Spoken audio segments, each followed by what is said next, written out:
States. That number has surpassed 265,000 new cases. The total deaths in the United States is 175,651 cases.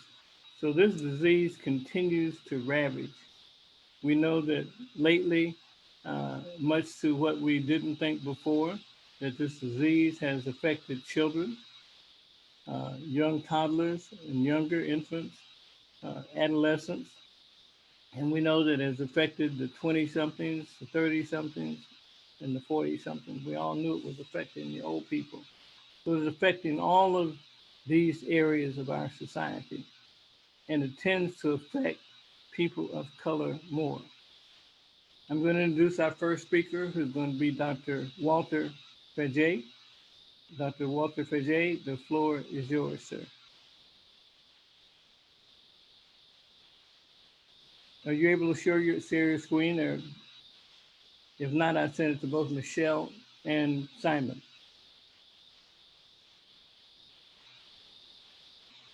I think you're muted, Walter. Can you make sure he's unmuted, Simon?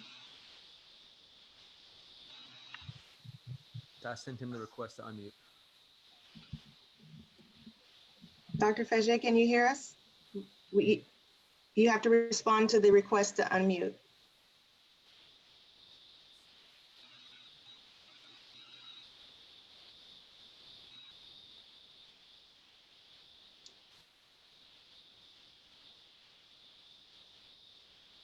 Simon, did you send it to him again? Or? Yes, I did. I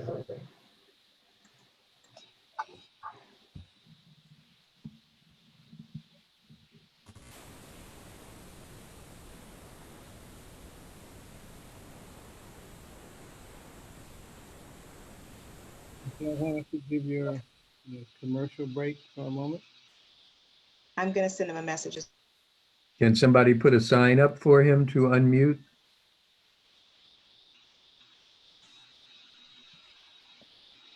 I'm going to call him.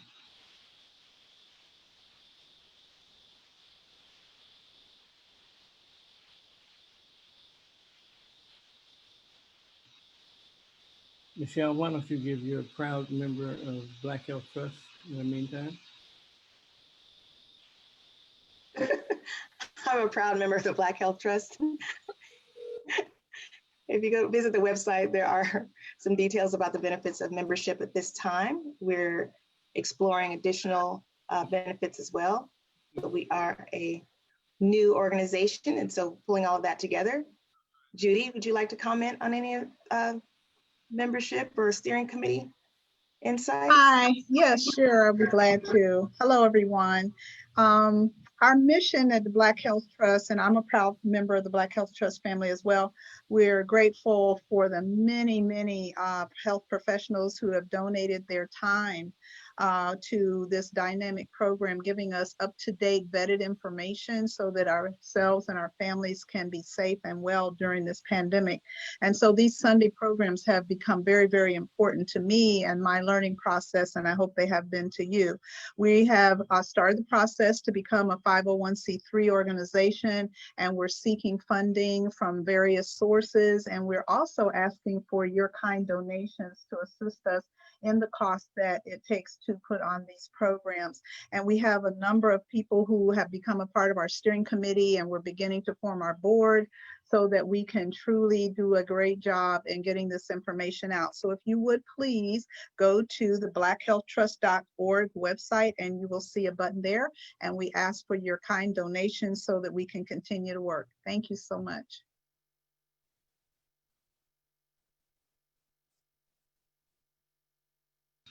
Okay, was he able to unmute yet? Not yet, not quite sure. Shall we move to the next presenter while we wait, or? Dr. Richard, are you able to? Who are you waiting for? Dr. Faget. Oh, okay. Okay. Dr. Walt, can you hear me? Walter, unmute yourself. Unmute yourself, Walter. Richard, we've called him. Are you Oh. able to do the presentation? R6. Dr. Richard Williams? Give him a second.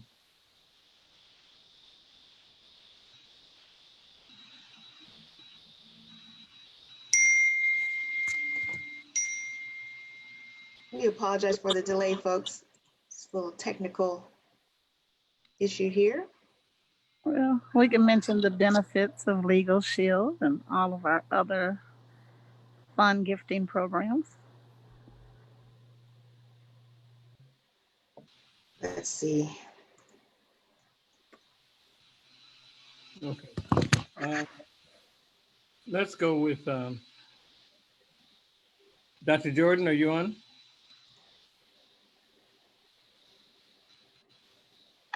Can you hear me? Yes, sir. Yeah, I'm on. I don't know why my picture's not showing, but I'm on. Okay. Why don't we go with your presentation?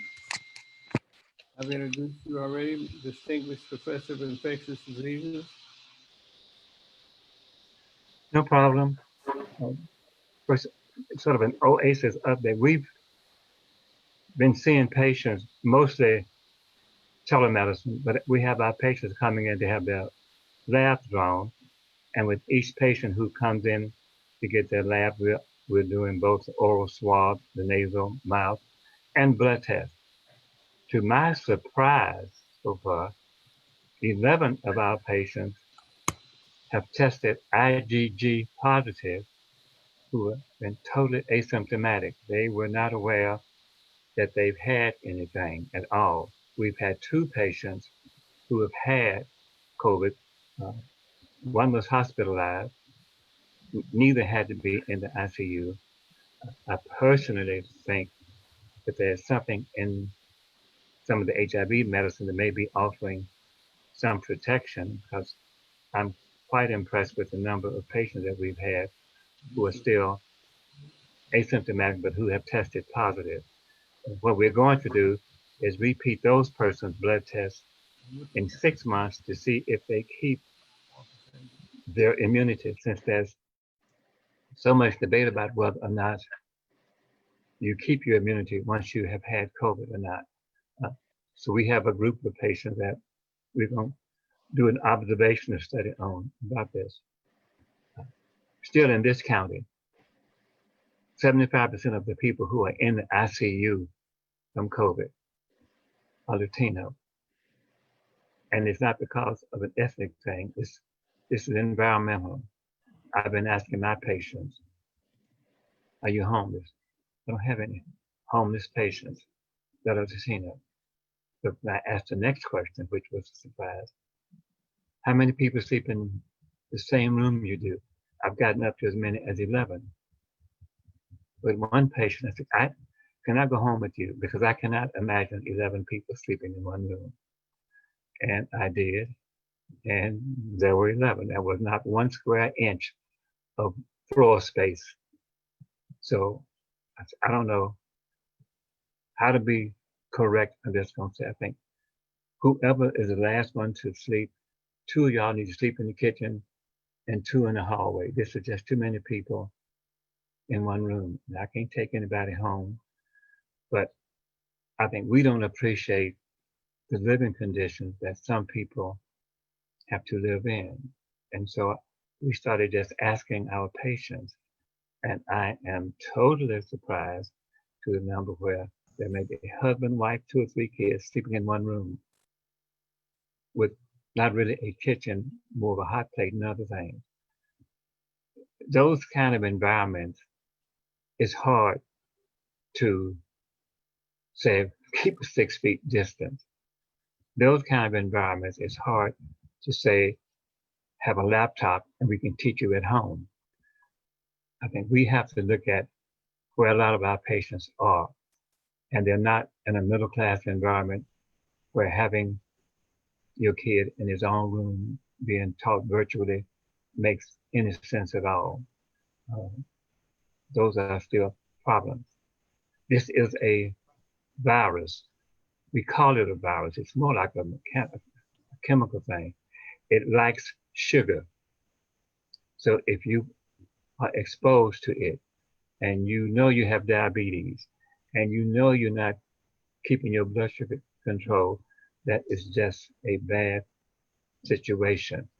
If you wake up in the morning and your blood sugar is 200 or 300 or more, it's going to thank you. It's going to go crazy, and it will multiply faster, get into your lungs, and that causes a problem. The one thing we don't want is for people to get it into their lungs. There's a Dr. Panazam at St. Francis who's having very good results in early cases with colchicine. I'd like to have you invite him on one week to talk and to have every primary care doctor in the area on. Because what we need to be doing is encouraging people, if you get sick, don't stay at home. Don't wait. And don't go to an emergency room. Because ERs too often are so crowded that if you're not really sick, they send you back home. One ER sent a patient home. His blood oxygen level was 80, 84. And they sent him home. I can't imagine sending someone home with a PO2 of 84, but they did. So I think the thing we need to make sure, or we try to do, is let's educate our primary care doctors on what they can do early and try to get people to go see a primary care. We have too many Black people in this city. And it isn't just Black folks, but I'm thinking about Black people now. There are too many Black folks in this city who do not have a primary care doctor. They go to urgent care or the emergency room. That is not the way you should be living in Los Angeles, period. I mean, if you're in the rural part of Mississippi or Arkansas, it makes sense. It does not make sense for us to be in one of the largest metropolitan areas in the country with more physicians here, and we're not using them. I mean, those are things we need to do. There are things we can do, and that is one. We should be trying to encourage Black people to see Black doctors. But in terms of this disease, it'd be good to have a meeting where we try to get all of them on to listen, to learn what's happening. But there are some things you can do early on. I like Okay, Usman. his approach. Now, is Dr. Fajay on yet? No, I think he's testing his presentation. Okay. Maybe, but No, there but he is. that's something we can do. Oh. We know if we're overweight or not. And again, they've had success in people who are intubated, turning you up, straight up in the air, face down to help you breathe better. But we don't want to get to that point. And this looks like, again, how much did you breathe in? You go into a rally, you go into a party, you don't know who is there. You breathe in a lot, you're going to get sicker. If you look in the case rate, Little Armenia has a high level because they are very family-oriented people, and they will have family functions. There'll be 20 in a room. This doesn't work with that. Someone comes in sick, and everybody's having fun, dancing around, being jovial, but you're going to breathe in some of the virus. You're going to breathe in a lot of the virus. The more you breathe in, the sicker you're going to be. Those things you just don't do.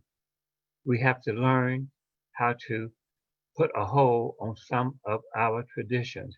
You want to go to a small storefront church, that's fine. But right now is not the time.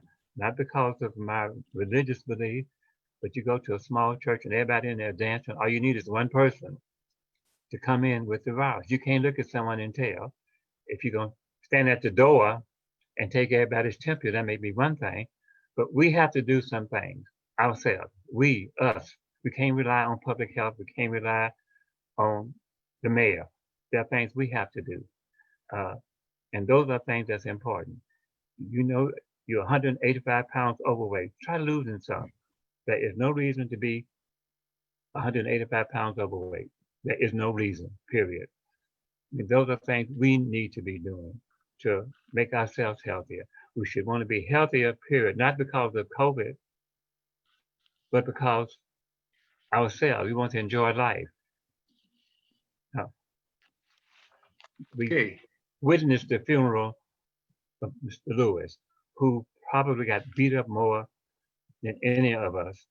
And because of that, I think we all are enjoying a better life than our parents and our grandparents.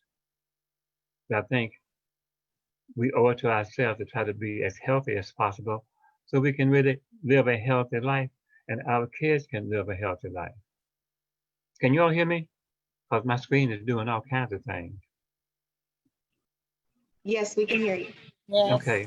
Yeah, great. Always good hearing you, man. Oh, thanks a lot. Okay. No, I just want us, there are things we have to do ourselves. We cannot just sit around and wait for other people to do. And we need to look in the mirror and decide if we need to lose some weight. Stop trying to do things to make yourself look 20 years longer. Just stay healthy, eat decent. But the Lord is not coming tomorrow, so you haven't got to have, the last meal is at 5 servings. That makes no sense. You can make it on 1 serving. Exercise and wash your hands. Wear a mask when you go out. You cannot look at we do the same thing with HIV. We tell kids all the time, you cannot look at anyone and tell if they have HIV. So use protection. And then they will come into clinic crying, 20 years old. I didn't think it would happen to me. He looked so cute. He looked good. So that's the one y'all gonna run after, is the one that looks good. I mean, if he looked like Dr. Maxey, maybe I wouldn't look at him too much. But if he's good looking and 20 years old, that's the one that everybody's running after. So that's the one who most likely has something. I mean, where do you go? We still go to the park. The bathhouses are open, you still go there. Where are you going in the bathhouse? In the orgy room. You're having sex, but you're not having intimacy. And when you're out in the crowd at parties doing things, you may think you're having fun, but you're exposing yourself to something worse. And then I'm sorry afterwards makes no damn sense. And I wouldn't want to hear it if my father is sick or my mother got sick because you came in like that, not wearing a mask. Those things just make no sense. You're not being a Republican, you're not being a Democrat, you're being an intelligent human being when you wear a mask to make sure you don't infect other people. This is an infectious disease. It's a virus. And it does not care. It thanks you for your stupidity. And it keeps on going. And we have to do things to make sure our community and ourselves stay safe when it comes to this. This usually has about a 10-day incubation period, but everybody there's no one, again, it's like HIV, there's no one thing you can say. The only thing you can say possibly that makes you think it's COVID is you've lost your sense of smell, taste buds. So those 2 things, when you lose that should give you warning. But then you should go to see a primary care, a doctor. Not going to get what you need in an emergency room in an urgent care. And so I think we should really try to have in the next 2 weeks all the primary cares on a Zoom, Lando. So Dr. Punizam can talk to them about things. We can talk about things and make sure they don't use hydroxychloroquine, but there are things they can do early if someone thinks they have it to try to keep them healthy. If you are exposed and you take something or do things initially, you may not get sick. The thing we want to avoid at all costs is having to get on a respirator. Your lungs just can't handle what has happened to it when it requires being put on a respirator.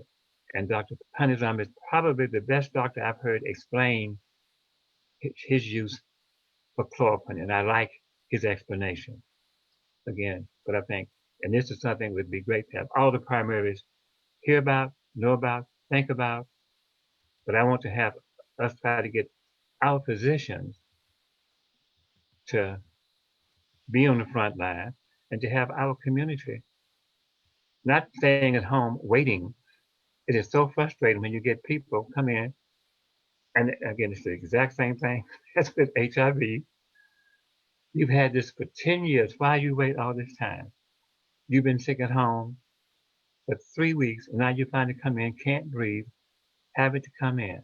But on the other hand, I've had patients, one of my patients, a transplant recipient, tell me he had to call the ambulance 3 times. They didn't want to take him because they were taking folks who they were assessing as being critically ill. I don't like it when you tell me the ambulance person is going to assess whether or not I am sick enough to go in. I said, did he draw blood gas or do something? He said, no. Okay, well, again, we don't know those things. We don't know what's going on. And maybe some of us should talk to some people who have been admitted and who came out to try to find out. Because I think a question we have to start asking is, could some of the people who we've lost, could they have been saved if they'd gone in sooner? And if they didn't go in sooner, was it because someone who was not really medically trained made that decision? I mean, we just can't sit by and just say, yes, sir. I mean, we're back in Arkansas and Mississippi in the 50s. We've learned better. So I think we have to do things to assure that people are treated better. But I'll stop here if Dr. Paget is on. I'm here, just trying to get my slides up. Hi, Randy. Hold on for me, Dr. Fragat. Okay. I'm going to ask a few questions of Dr. I'm going to put some questions to Dr. Jordan. Okay. First of all, thanks a lot. I know you're on the front lines of infectious disease. What currently do we have to treat patients, if anything? There's been rumor that there's going to be an announcement today of the availability of a new immune serum. I'd like your comments on what we have today if somebody gets diagnosed as being positive. There are two things there. What we have, again, we need to look at trying to get people before they need to be hospitalized and put in an intensive care unit on a respirator. What we have then is nothing other than let's just pray and hope and keeping them with the dexamethasone and the remdesivir. And that has really about a 50% success rate, but most of the people who are put on the respirator do not come off alive. So we want to get people started on something beforehand. The idea of the serum is a good idea. In fact, one of my physicians was sick and he donated serum last week.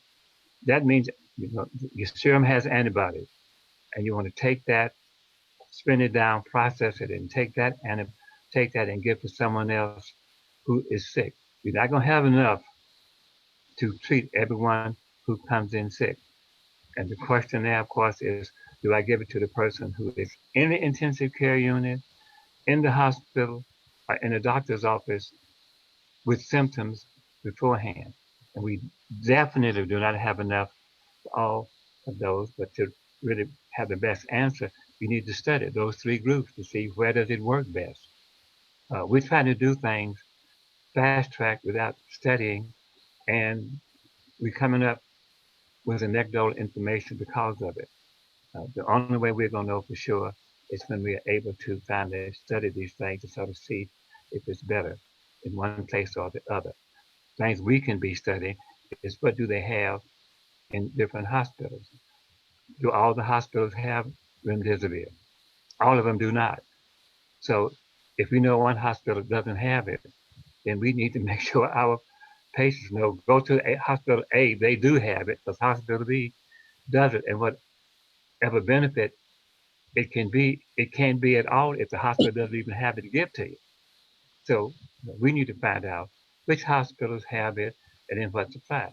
Are they giving it to everyone that meets a certain criteria, or is it only going to be you, my friend, and Richard if he's not? No, I think there are things we need to know, but we need to know that every hospital in this county does not have it. So the fact that it is working, it's in short supply, shorter than we realize because every place doesn't have it. But what we can do, and the serum is the same. The best thing I have seen so far for people early, if people come in early, either give them dexamethasone with azithromycin or dexamethasone with doxycycline, the best thing. The only other thing I've heard that has my ear is the colchicine. Uh, and I like that, but we don't see that many patients with that. We want to have one only. But I think to have Dr. Punzdam present that on a Zoom I want for you the to, primary cares, it would be great because at least they would know for the things we have right now, they would have access to most.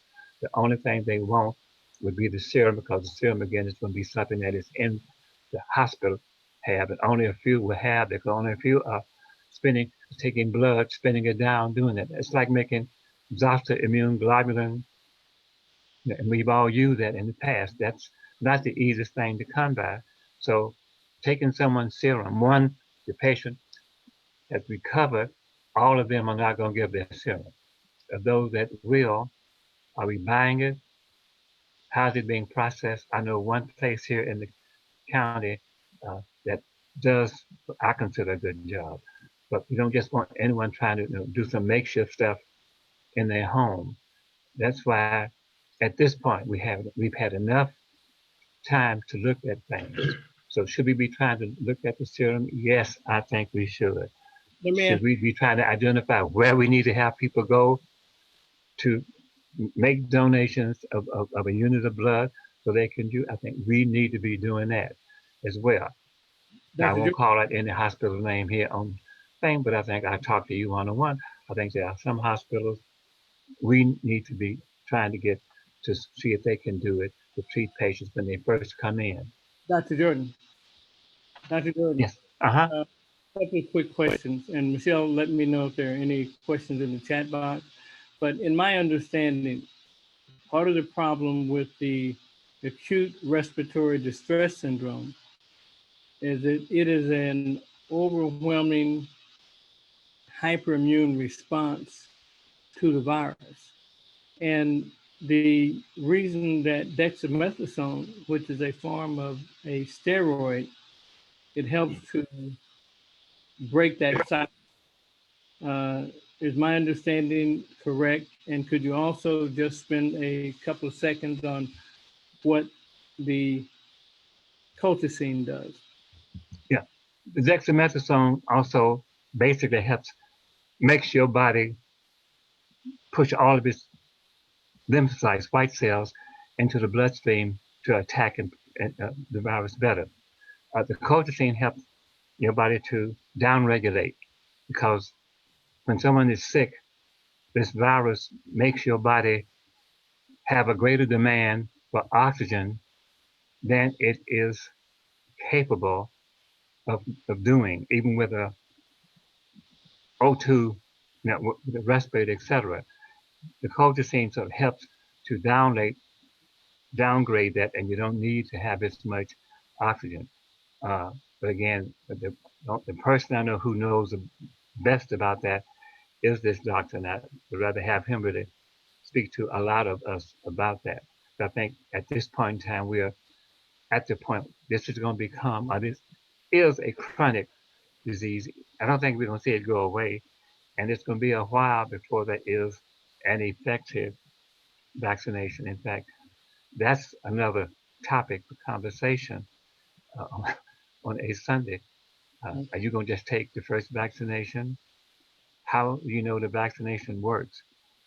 Period. I mean, a vaccination is scary, and we need to talk about that too, which is why we're drawing blood to sort of see how long your antibodies last. If you're exposed to this naturally and you overcome and you're now feeling good and you have antibodies, but if your antibodies only last 4 months, then if giving you a vaccine, is that going to make your body make antibodies to last longer or just 4 months? Because if I'm giving you a vaccine, that's going to make your body do something that your body cannot normally do. I don't know what else your body is going to end up doing because of it. Now, that's my own paranoia, but I don't like that. So I think we all those are have. things we have to be studying and asking those questions. That's why the NMA national organization need to be involved. Don't just come give me some vaccine. Shit, you give me the vaccine, and who you gonna rush to give it to? Black folks and Latinos. No, let me get my white friends. Y'all coming. If I'm gonna die, y'all gonna die with me. Let's see if this damn thing works all together. Michelle, I just don't want to have. I don't want to have a lot of black folks getting a vaccine that has not been tried first. That we can say yes, this makes sense. This is good. Let's get it. Period. Otherwise, can I have your car in your house when you leave me? Dr. Jordan, thank you so much for your presentation. Michelle, are there any Walter Faggot MD or Walter Faggot? are there any questions in the chat box? Thank you, Dr. Jordan. There are no questions directly related to Dr. Jordan's presentation at this time. Okay, I'm going to go with the order. There are some time constraints. I want to put Dr. Richard Williams on next. Dr. Williams, are you ready to speak? I am. Okay, let's go forward. Floor is yours. Okay. Thank you very much, Dr. Maxey. Before I get started, I want to mention that, again, you are to be congratulated for having this program, for your vision in bringing it about. And I've introduced it to a number of people who are in positions to be helpful, let us say, especially regarding funding. Some of them may come on this program today, one of which is the senior vice president at Kaiser Permanente, Dr. Ron Copeland. And there are several others. I already mentioned to you Dr. Jamal Miller, who is extremely influential in these kinds of things. So I just wanted to mention that. Now, I appreciate everything that Dr. Jordan has said, and it's fantastic because he's focusing on exactly what we need to focus our doctors and our community on. And I would like to remind everybody that the thing that's going to get us over the hump is to recognize the fact there are 4 principles, 4 points that we need to touch if we're going to bend the curve. The first is testing, and that's diagnostic testing. The second is isolation. The third point is contact tracing, and fourth, quarantine. We need to hit all of those points if we're going to be able to bend the curve and depress it downward. Now, I'd like to mention something that many of you might remember from something that you might have been told in your first day in medical school. They said, if there are 3 of you gathered together, if you look to the left and look to the right, you can assume that one of you is not going to make it through medical school. And it's really that way with COVID-19. If you look to the left, if there are 3 Black people together, look to the right, one of those Black individuals is going to die from COVID-19. It's that serious. And we need to put the word out to people that it's that serious, because at least a third or up to 40% of the people who are dying from this disease are African Americans. I said a third to 40% of the people who are dying from this disease are African Americans.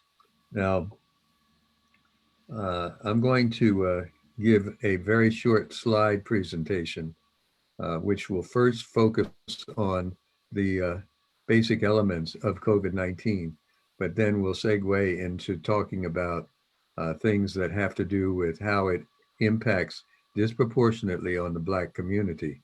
And my final piece will be to show some of the things that Dr. Jordan already alluded to, and that is the fact that and you so, Dr. Maxey, that there is something that we need to recognize that is being seen more recently, and that is impairment of the heart and cardiovascular system by COVID-19. So if I could have my first slide.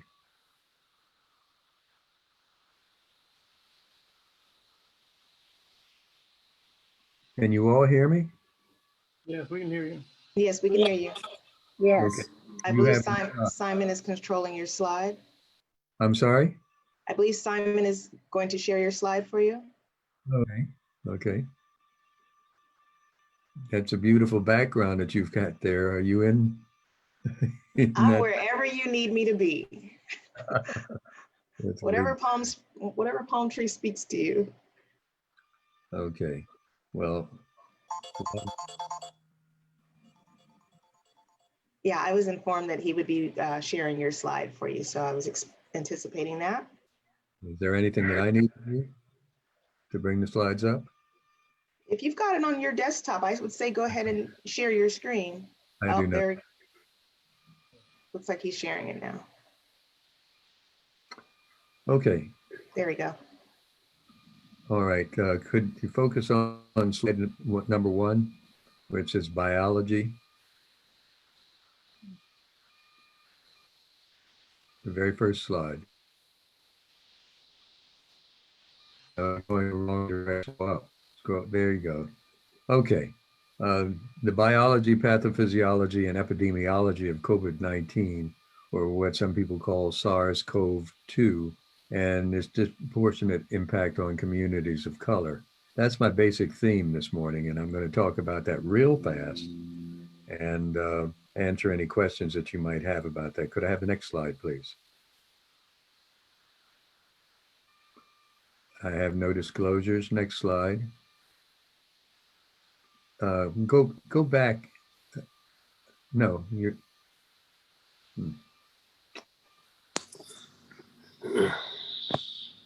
Okay, go forward. Okay, up there. Okay, these are some current statistics, or almost current. As of 8/4, when I put this slide deck together, the global number of cases was approaching 20 million, and in the United States, almost 5 million. That's 25% of the world total is in the United States, and we're only 4% of the world's population. So you can see that's disproportionate right there. And as far as deaths are concerned, globally, 700,000 deaths, and in the US, 155,000, which again is 25% of the world total. And that's expected to increase to almost 300,000 by December of 2020. Now, one point, and this is something that I'm sure Dr. Jordan would agree with, the use of masks could have a big impact on the spread of this disease, protecting other people with those masks. 70% of those lives that we are anticipating will be lost could be saved if 95% of the people wear masks. 70,000 lives could be saved. Keep that in mind. Next slide.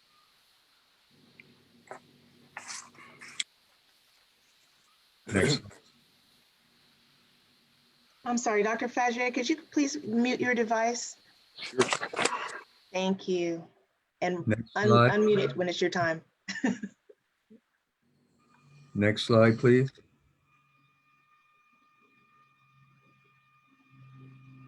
Are you able to move the slide deck? I can't do anything.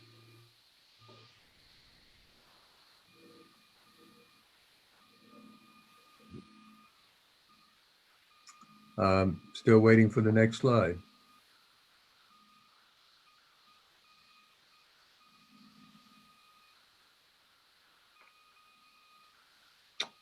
Okay, wait, you're going fast. Go back. Go back down one. Right there. Stop. Okay. You're moving your fingers a little too fast, young man. Go back to the slide where it says crisis. Right there. Okay. Those of you who know me know that I'm somewhat of a linguist, interested in languages and linguistics. This is something that the Chinese have taught us. Mandarin is one of the languages that I try to handle.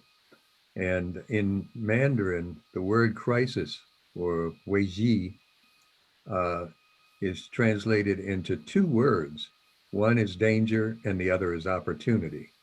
Now, JFK used that in a speech back in 1959, and it's pertinent today in regards to this pandemic that we're facing.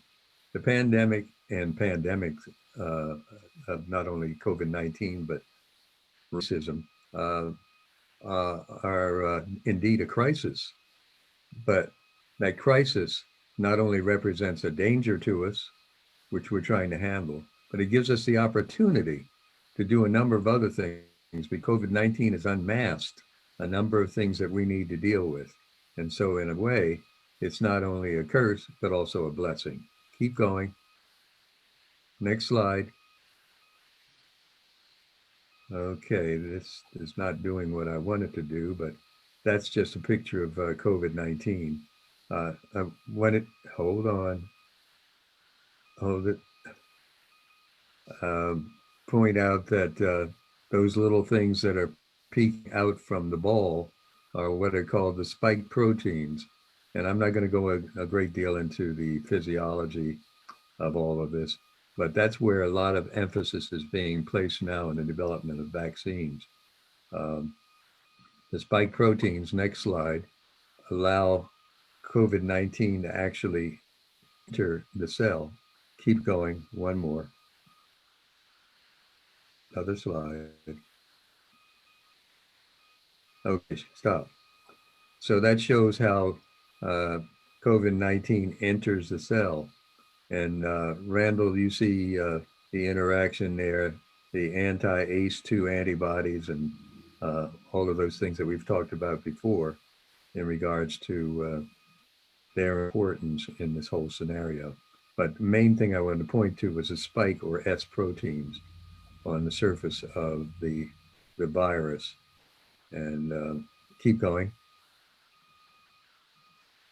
Okay, I'm not going to be able to cover all of this, but this has to do with the origin of the virus. And there's been speculation that it comes from bats and also from civet cats and a number of other exotic animals that are eaten by certain people in the world.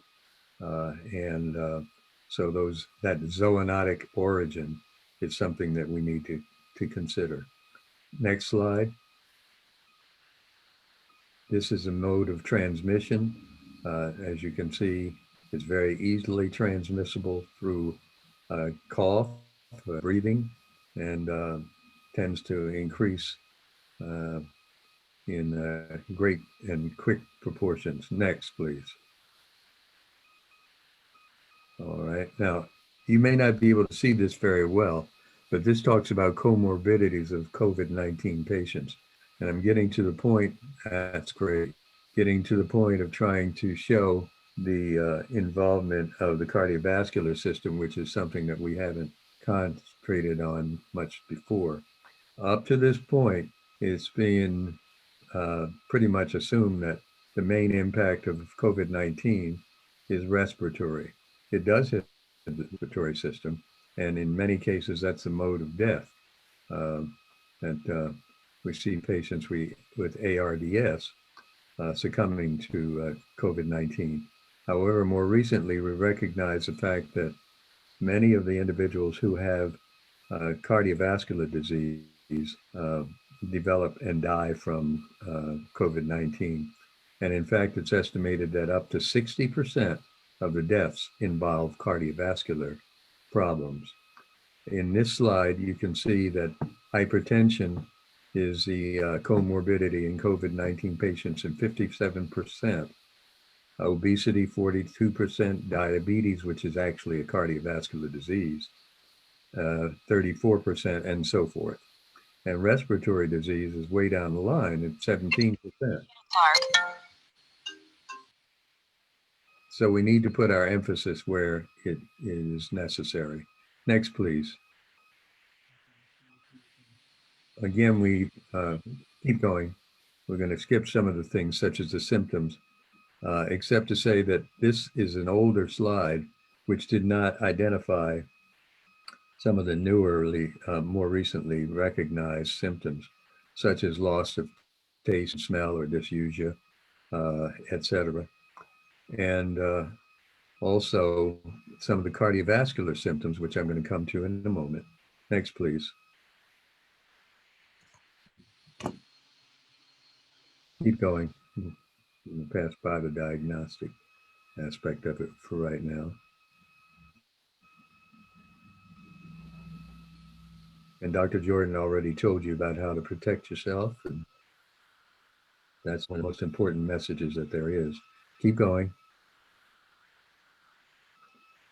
So there are actually 3 phases that we recognize in regards to the response, the patient's response to COVID-19. Stage 1 of early infection, stage 2, which is called the pulmonary phase, and stage 3 is particularly important. That's the hyperinflammation phase.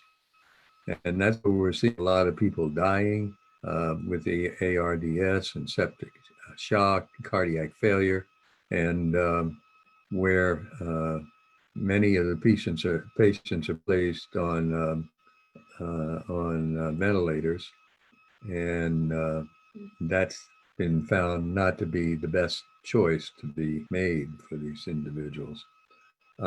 One thing that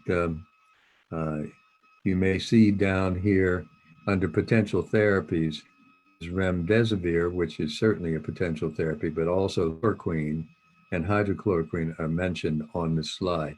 They should not be used. Bear that in mind. Again, this was an early slide. Things have changed in regards to that, despite what Dr.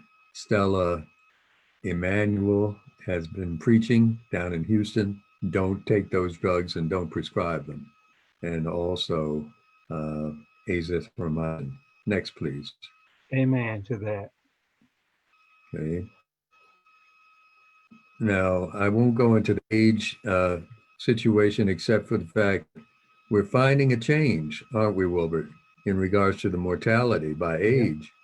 We used to think that it was only old people who were going to die from this. We know better than that now. And we also know that most of the spread is coming from younger individuals. And it's because of their behavior patterns that is occurring. So keep that in mind. The emphasis is being shifted now. Keep going. Okay, next slide. Okay, up there. Okay, I want to focus in my final moments on cardiovascular impact of COVID-19. Number 1, there is evidence of heart injury that might be found in up to 80% of patients with COVID-19, up to 80%. And that's based on a new study which was published just this past week. So there is heart injury, and Wilbert, I'm going to mention something about that in just a moment, which might tie in with your feeling about use of colchicine. This may include arrhythmias, heart failure, myocarditis, blood clotting, which is extremely important because a hypercoagulable state will develop in which blood clots form and make individuals more prone to strokes and myocardial infarction. The troponin levels, enzyme levels may increase early in the course, and that may be a tip-off. So we're finding that many of the individuals, if they're tested for it, will have an elevated troponin level, and one may think that this is ischemia. Indeed, it is ischemia, but it's also COVID-19, and those individuals must be tested. And finally, in that particular regard about the hypercoagulable state, anticoagulants may be indicated in some cases. Remember, we could use blood thinners to help people from developing strokes through blood clots. Now, inflammation of the heart may be found more than a month after COVID-19 diagnosis, and athletes take a long time to recover full strength. I'm reminded of this baseball player with the Boston Red Sox who is now sitting out the whole season, a pitcher named Rodriguez, because of the fact that he has been found to have heart damage from COVID-19, and he's not going to be able to return in time to get into the season. And there are a lot of athletes who will suffer the same type of thing. So if you're treating athletes or paying attention to them, you must make sure that if they have COVID-19, that they not try to rush back into action after they, when they start recovering. It takes months for them to get beyond the effects of COVID-19.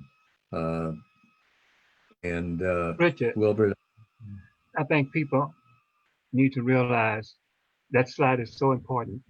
Your heart, your body cannot be experiencing the things that's on the slide and you not have heart failure. Your heart is going to be affected by right. definition if you have any of these things. If your heart is beating at its maximum because it's trying to oxygenate you, I mean, it's like you're running in a marathon day and night. You're going to have some heart damage. So it's important that people understand that. And again, that's why we need people to go to their doctors as soon as they have symptoms and not stay at home and waiting. And our doctors need to understand that. Our primary care physicians, like you mentioned, have got to be educated on all of these principles, because when patients come to them with these symptoms, they have to know, the doctors have to know how to deal with them and what they're facing. Hey, Richard, Richard, this is Walt. You know, it's interesting because you mentioned that the baseball player, was that a myocarditis? It's interesting that older patients appear to have more of a myocarditis. Children, yeah, it's more like a Kawasaki. Is that true? It is true. And the children do develop a Kawasaki-like vascular problem. Right. They're not ready to call it quite Kawasaki. There are some variations there. But people for our audience, Kawasaki, myocarditis. I'm sorry? I need you gentlemen to define some of these words you're using. Most of our audience are lay people. Okay. What is Kawasaki. Myocarditis? Okay. Kawasaki's disease is a heart disease which is described in younger individuals, especially infants, many years ago. And it involves some almost like aneurysms, which can be developed on the blood vessels, especially the coronary arteries and other arteries in the body, and can lead to death. As far as myocarditis is concerned, that is an inflammation of the heart muscle. The heart consists of muscle. It's just a big muscle which pumps blood around the body. And that's something that I specialize in. When it becomes inflamed, pain occurs. So if a patient comes in and says, I've got chest pain, that may be the myocarditis that we're talking about, especially if that's an older patient, but it occurs in younger individuals as well. So make a comment and ask a question. Even though I'm a nephrologist, a kidney specialist, I'm doing primary care medicine. And there was a syndrome described a while back called Heartbreak Syndrome with COVID. And it presents a myocardial infarction with chest pain, nausea, vomiting, usually in a fairly senior person. However, EKG is normal and the troponin levels of the cardiac enzyme are normal. I had a patient this week. He checked that all around, but I made the decision to send him to a cardiologist down in Apex, and it turned out he was okay. But I do encourage and I would like you to comment on for if you have any of these symptoms, chest pain, shortness of breath, go get checked out. It's better to ask the question and find out that you don't have something than to have something that could be progressively devastating to you. I'd like your comment on that. Yeah, well, I'll comment on it by pointing out that the disease that you mentioned is called Takatsubo's Myocardia Cardiomyopathy. It originated in Japan many years ago, back in the 1970s or so, and was found to be predominant in Japanese women, middle-aged Japanese women, and it's called the broken heart. Hello? Go ahead. It's called the broken heart syndrome, or Takatsubo's cardiomyopathy. The reason for Takatsubo is Takatsubo, if you understand Japanese, is a trap for what is not lobsters, but The crab? Shrimp? squid, Squid, okay. octopus. And the shape that the heart takes when this condition occurs looks like Japanese lobster trap. I mean, sorry, Japanese squid or octopus trap. And so that's the reason for the name. Now, it's mostly due to intense stress. People who develop it just prior to developing it have been subjected to some form of stress, and they suddenly complain of shortness of breath, arrhythmias, and difficulty navigating. They may also have chest pain, and it looks like they're having a myocardial infarction or a heart attack. And it's true the troponin levels may not be increased, although in some cases it is. It is something that is, in most cases, reversible if it's attended to in the proper way. People do die from it. Most do not die, but it can come back, and it particularly affects African American women. So this is something that we need to keep in mind as well. I wanted just finally to come back to Dr. Jordan's point about colchicine. Colchicine is an anti-inflammatory medicine which has been used for years for the treatment of gout and other inflammatory conditions. And it's more recently been found to be very helpful in treating myocarditis and pericarditis. Pericarditis is inflammation of the sac that surrounds the heart, the pericardium. And myocarditis, as I mentioned, is inflammation of the heart muscle itself. So colchicine can be given, for instance, to an individual who comes in with chest pain and for whom nothing else might seem to work. Colchicine is an excellent choice. I also recommend the use of dexamethasone, which he has also mentioned. And remdesivir is another one. And finally, one word about remdesivir. There's an issue of cost which you need to recognize. Dr. Jordan already mentioned that all of the hospitals don't have it. One of the reasons that they don't all have it is because of what the drug company, Gilead, the manufacturer, charges. It costs them $5 to make remdesivir, a treatment of remdesivir. But what they charge for a treatment course is $3,200. That's something that's insane. Black people can't pay that kind of money. And hospitals that treat Black people can't stock that kind of medicine. And so there's going to be a healthcare disparity. There already is in regards to access to that drug, just based on drug costs. And this is something that we need to keep in mind as we move forward in trying to dispel healthcare disparities. I said that that would be the final thing, but it isn't. The last thing I want to mention is that in addition to what Dr. Jordan mentioned about various treatment options, including convalescent serum, there's one other one that is being overlooked but can be very valuable. It's called inoculation. inoculation, not vaccination. There's a difference, as Dr. Jordan knows, and many of you know, between inoculation and vaccination.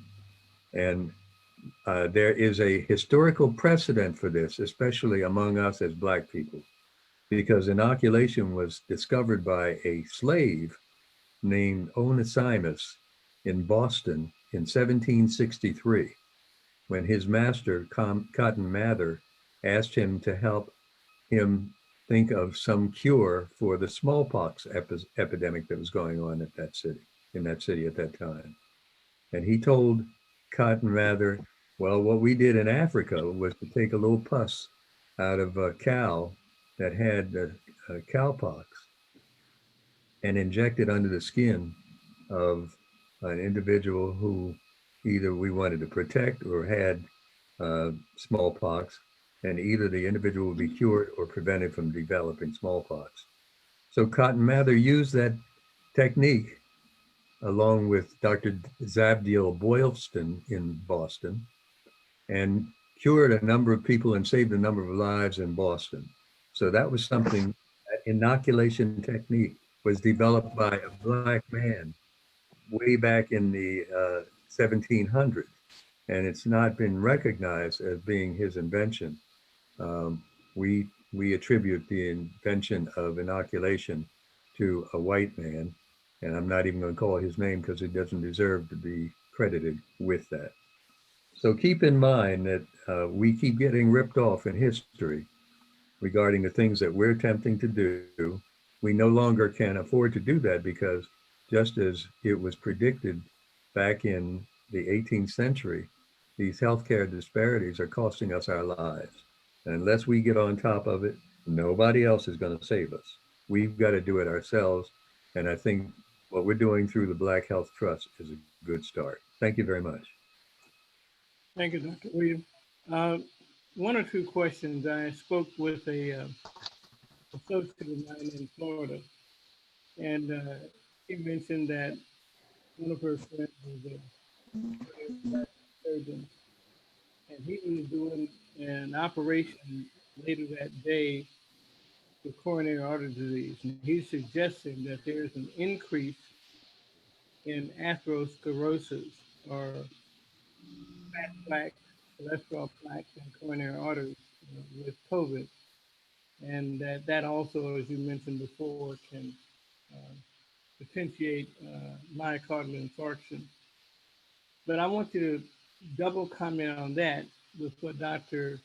Jordan mentioned, that this virus tends to like sugar. And there's been a controversy of recent, are heart attacks and coronary artery disease due to increased fat and cholesterol, in which when they took all the cholesterol out of the diets, they substituted it with sugar.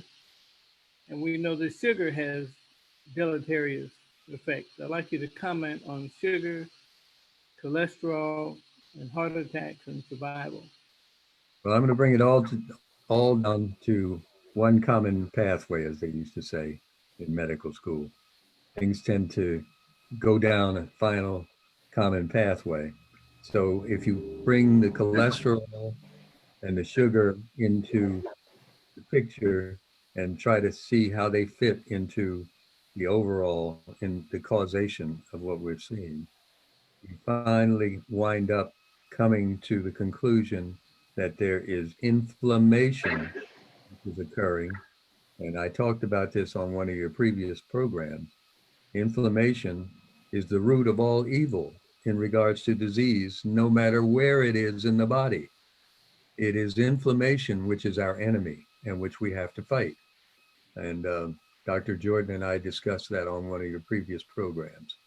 And so no matter whether you're dealing with cholesterol or whether you're dealing with sugar or whatever it is, it all comes down to a matter of the fact that the endothelium, which you yourself commented on previously, is the principal organ in the body. It's the largest organ in the body, and it responds to something that we call nitric oxide. And you know all about the antioxidant theories, which have to do with trying to use antioxidants to fortify the effect of nitric oxide. And that's really the basis of things such as hypertension and fighting hypertension and diabetes. And so there's this final common pathway, which is inflammation. And I want you all to keep it in mind, because when all is said and done, or as they say, at the end of the day, it is inflammation which is going to kill us unless we do something to try to prevent that. So what would be a good layperson's definition or understanding of what the word inflammation means? Well, I guess the easiest way to look at it is if you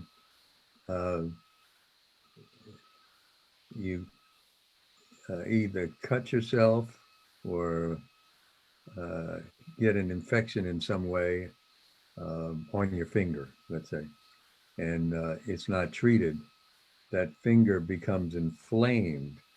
And I think everybody knows what that is. It's going to kind of blow up and maybe pus might form. It gets sore. That's what inflammation is. That's the simplest way to put it.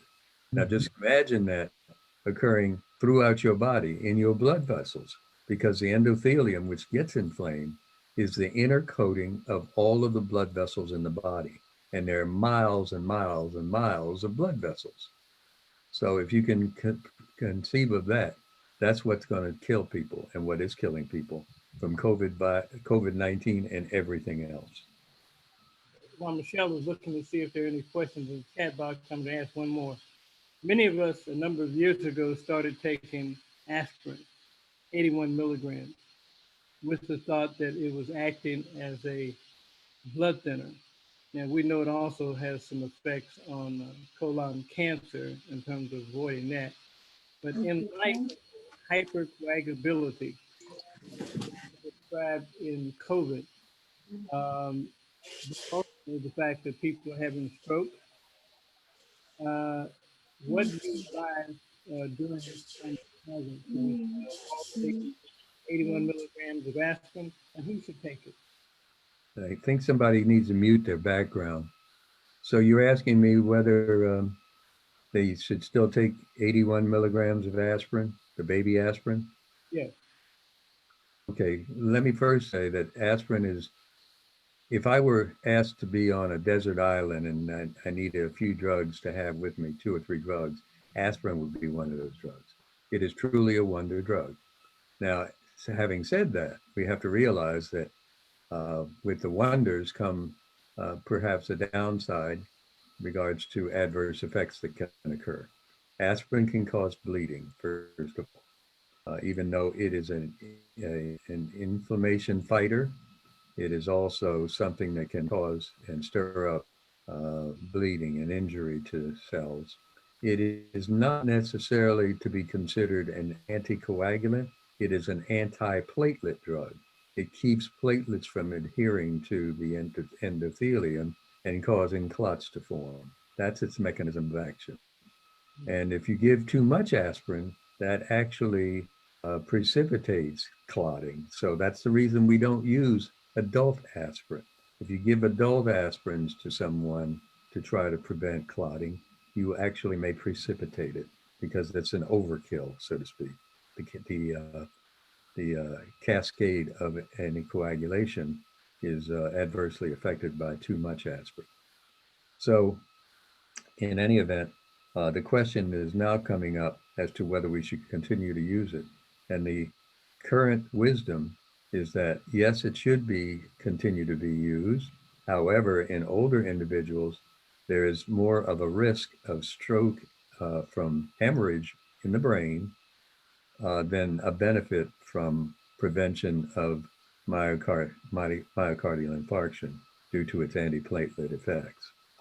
And there are other aspects of it too that I don't have time to go into regarding cancer, etc.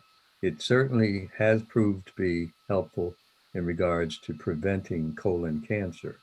And so it's got a number of benefits, which we need to recognize, but we also have to recognize the downside and be careful. Thank you very much. And Michelle, are there any questions for Dr. Williams in the chat box? Yes, there certainly are. So for from Jesse Sherrod, Jesse Sherrod, Oh, I think please, I know. please, Dr. Jordan and Williams, comment on the newly released analysis from Yale epidemiologist by Dr. Reish on the outpatient treatment of COVID-19. I'm not familiar with it. Could you elaborate on that? I heard from one doctor at Yale who agreed with the Dr. Emmanuel in Houston about the use of hydroxychloroquine and 8-zithromycin. Is that what you're referring to? Yes, that's it. That's Is that exactly. the study? Okay. It's a Richard. It's a meta-analysis looking at all of the studies utilizing hydroxychloroquine, azithromycin, and doxycycline. Yeah. All I can say, Jesse, is that flies in the face of facts. And just keep in mind that it is a meta-analysis. If people don't know what a meta-analysis is, they need to look it up. What it means is that you take a number of studies, usually small studies, which may not even have achieved statistical significance, and you lump them all together to try to see whether there's a beneficial effect. That's what a meta-analysis is. It doesn't cut it as far as a true scientific study is concerned. So the studies that he's putting that meta-analysis up against are true scientific studies. So it's apples and oranges. And don't believe what that doctor at Yale is saying with all his vaunted credentials. He's trying to tell you, listen to me, I can prove that hydroxychloroquine and azithromycin are beneficial in treating COVID-19. It's not true. What he's showing you is a statistical fluke based on this meta-analysis that seems to show that on average, there is some benefit. And these are very small studies which have not in and of themselves achieved statistical significance, which is the hallmark and the standard. Okay? Yeah, I just one question, Dr. Williams. I know that Dr. Jordan mentioned that we need to be looking at what can we do for patients before they get to the point of having to go into the hospital and go on a respirator. And that's where we are using remdesivir, and even remdesivir has shown that it decreases the time on the respirator for 3 to 4 days, but has it affected the mortality overall? I mean, do we don't have? know. So I'm just saying that should we be looking at other things that we can do when the patient goes to the emergency room, short of breath, but not short of breath enough to go into the hospital, and they just send them back home with nothing. Now Would you we not have, comment on that, Jesse? okay, they have one report of this Jamaican man who treated himself with turmeric, garlic, and ginger. And he's back at work now. And, you know, he never went into the hospital. He had COVID-19. He tested positive. He treated himself at home. And then he went back in and he's at work now. So what I'm asking is, do you need a randomized control study first for every drug that works? That's the That's a first. great point. It's a great point. And I agree, you don't. Of the And scientific method that is based on averages. yeah. The fallacy of the scientific method is that it's based on averages and no patient is an average. So I'm just wondering, are there benefits? Because see, hydroxychloroquine has been around for a long time. They recommended it to me for autoimmune disorder. Nobody ever mentioned the deadly things about it when they say you can go on it for lupus, you can go on it for Sjogren's syndrome or whatever. They never talked about this deadly Let me break into eye that. effects. So my Jesse, question is, should we be looking closely and trying to find something that we can give Black patients in that interim period when the symptoms are early that would eradicate the symptoms and avoid them having to go to the hospital? That's my question. let me break That's in. why. Wait, but before you go, because I've got to leave for another meeting, as I told Dr. Maxey. First of all, remember that there's a principle in medicine, a dictum, which is the following. First, do no harm. no matter what treatment you're thinking about, you don't want to do any harm with that treatment. With the medications that you're talking about, particularly hydroxychloroquine, chloroquine, and azithromycin, there is definitely a potential for harm, and especially in Black patients. Let me tell you why. This is something that I pointed out at the very first of these trust meetings.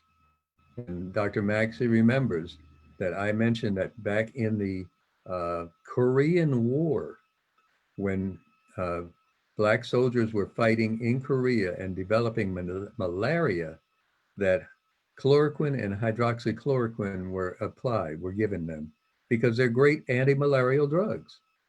The only thing is that Black people have a tendency to have G6PD deficiency. Mm-hmm.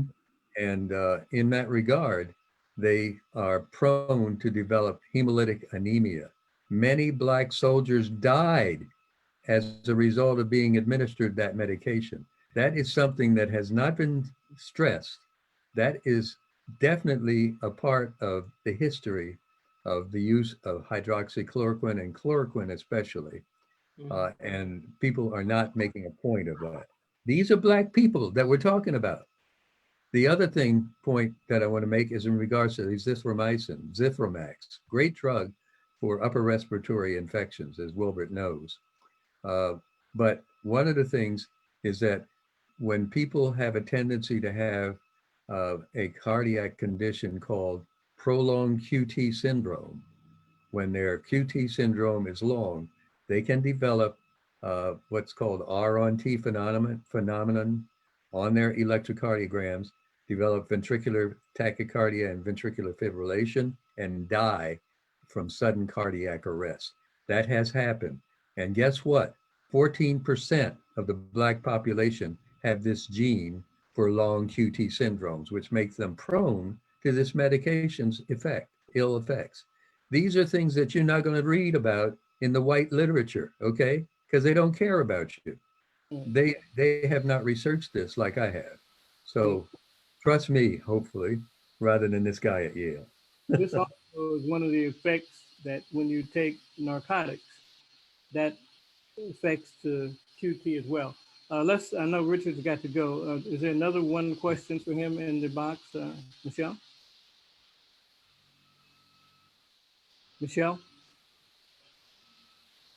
Okay, I have to get permission for the unmute, so apologize for that.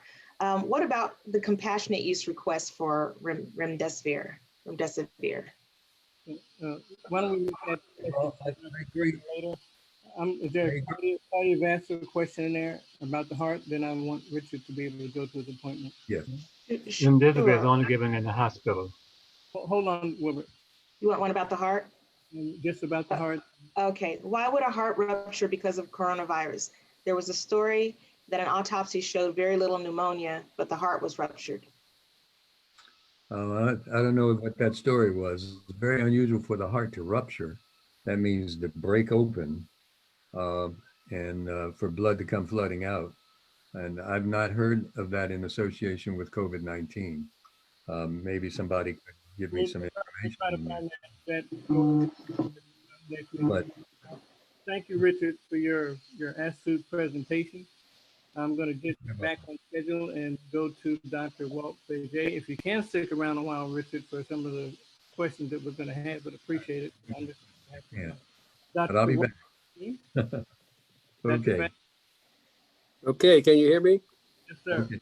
Too much. Hey, Rich, I'm glad Rich is there for a minute because his points about inflammation is so critical to the multi-system inflammatory syndrome in children. And thank you so much for allowing me to join this distinguished panel, Randall.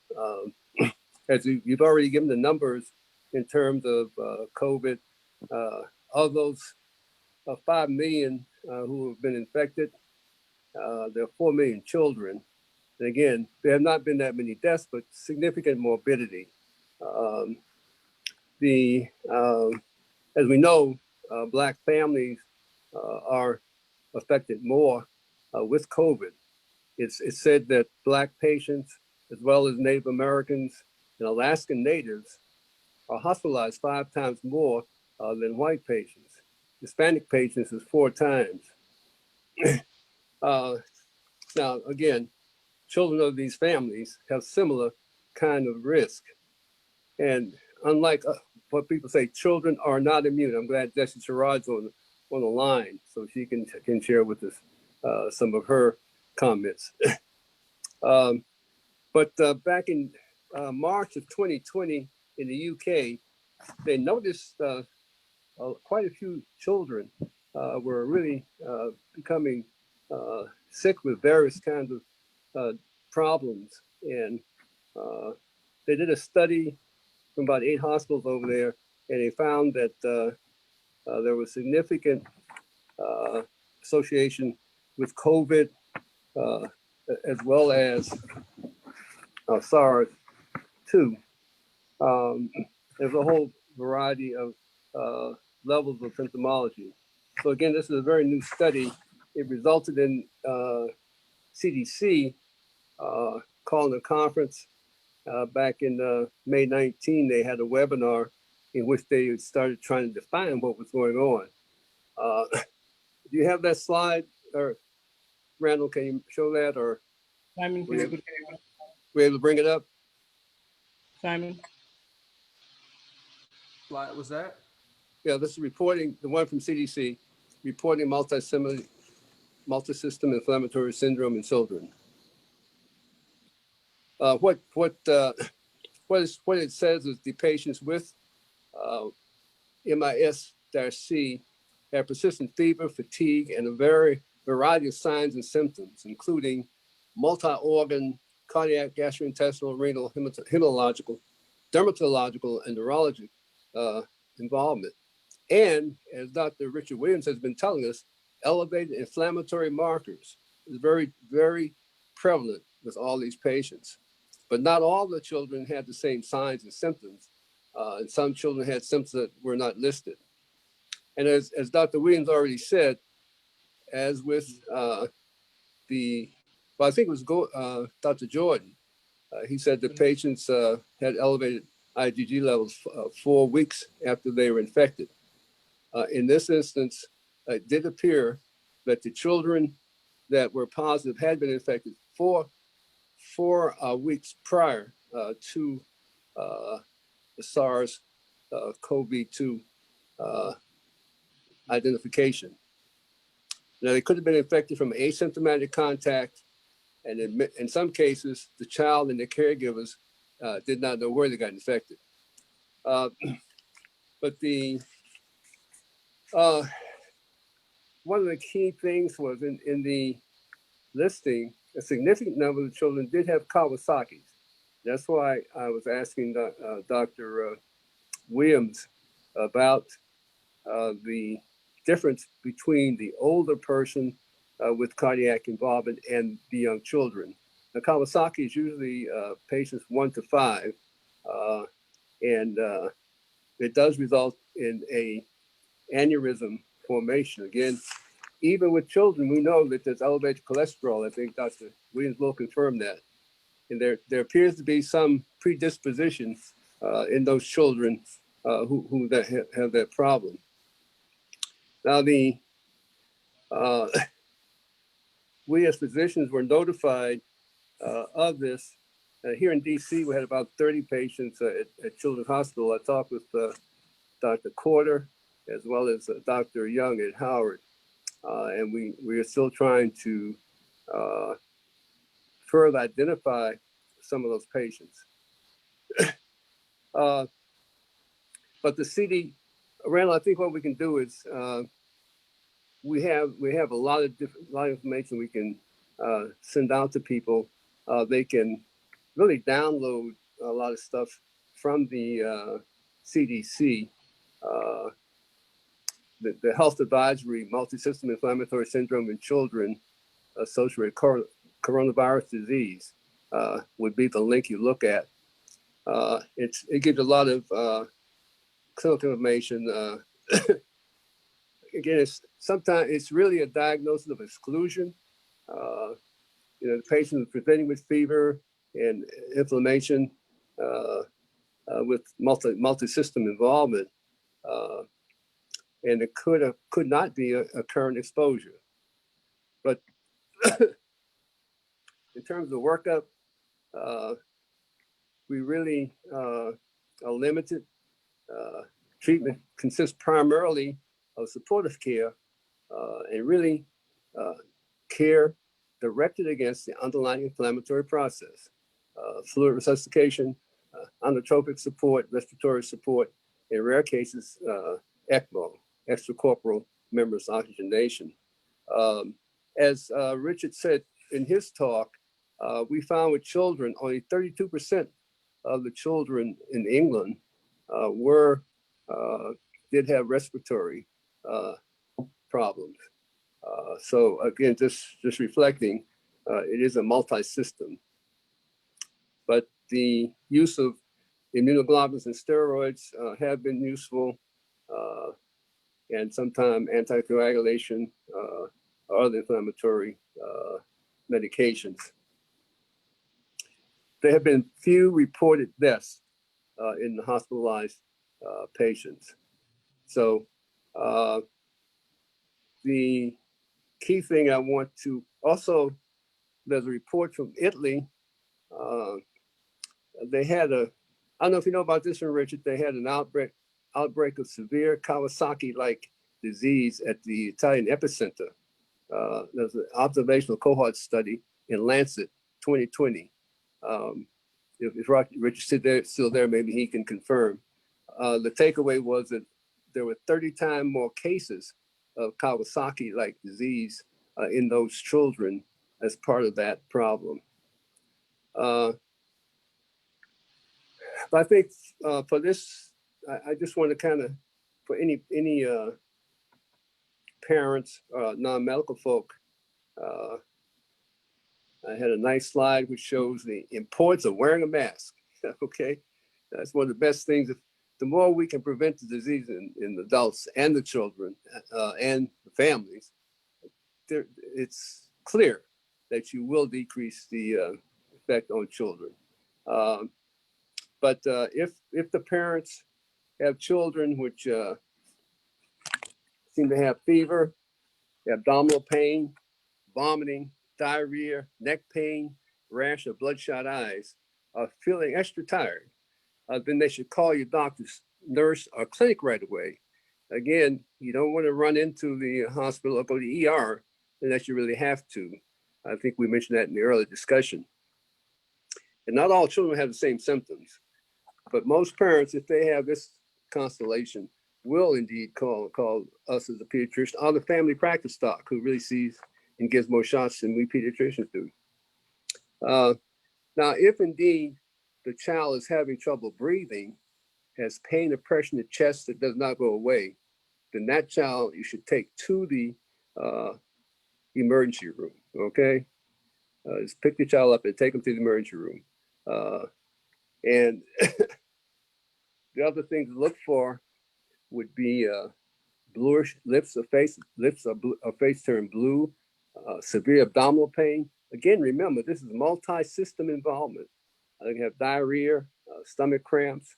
And usually what happens when they get to the ER, they will get blood tests, x-ray, and ultrasound because of the prevalence of cardiac involvement. This is now becoming standard of care, as well as abdominal ultrasound. And we only have supportive care at this point, fluids and various anti-inflammatory medications. But some will need to be admitted to be treated in the ICU.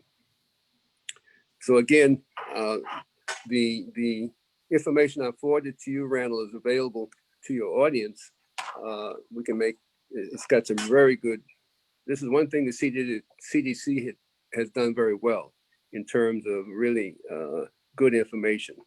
But I think the key thing is that now I saw that article that Lamont Gibson sent in Dr. Maxey, in which she talked about school opening. And I think it is critical at this point that we now know that children are at high risk for being carriers. Yes, they don't have, it's not, the mortality is low. As I mentioned in the study in England, only one child died, and there has consistently been minimal deaths among this population, but significant morbidity. And again, the children can take the virus home back to their parents and their grandparents. So that, again, as all the speakers have said, masking, washing your hands, social distancing are very key. And the American Academy of Pediatrics recommends that return to school should only be at the advice of the local health officials and the community, to include the mayor's office and things like that. Because they're as we already seen back in Texas and Missouri, children who went to summer camp had a significant increase in spread of the virus. So I think the takeaway, well, it's a very new disease. We don't have enough data really to give you the numbers in terms of how adversely the African American population is affected. It does look like it's significant. In England, 46% of the cases were African American, Caribbean, and African descent. And we anticipate that, well, one thing we need to do is have the National Medical Association pediatric section and family medicine section, as well as the COB, all of us working together to get the data, because there are some research questions involved here. You know, how do patients go from mild to more serious? How they go from just an inflammatory syndrome to Kawasaki, and it's a whole progression here. The what is the risk of aneurysms? I think Dr. Williams touched on that in his talk. And how many of these children were at risk or high risk for the infection? What's different about these children that makes them react? Because we know the cytokine storm and all those kind of things. Well, Dr. Max asked about the inflammatory response. I think a gross way of looking at it is, you get pus in your lungs and stuff. That's inflammation. And as you can see it, and it's, as Dr. Williams said, we thought it was respiratory, but it's primarily on the vascular side that the cytokine storm is affecting the edema and the decreased oxygenation at that level. And per Dr. Sherrod's questioning, how well do steroids, immunoglobulins, and all that help? And we still need to know, what is the pathogenesis and what are the biomarkers? So I present this as a new disease, but really emphasizing the need to be very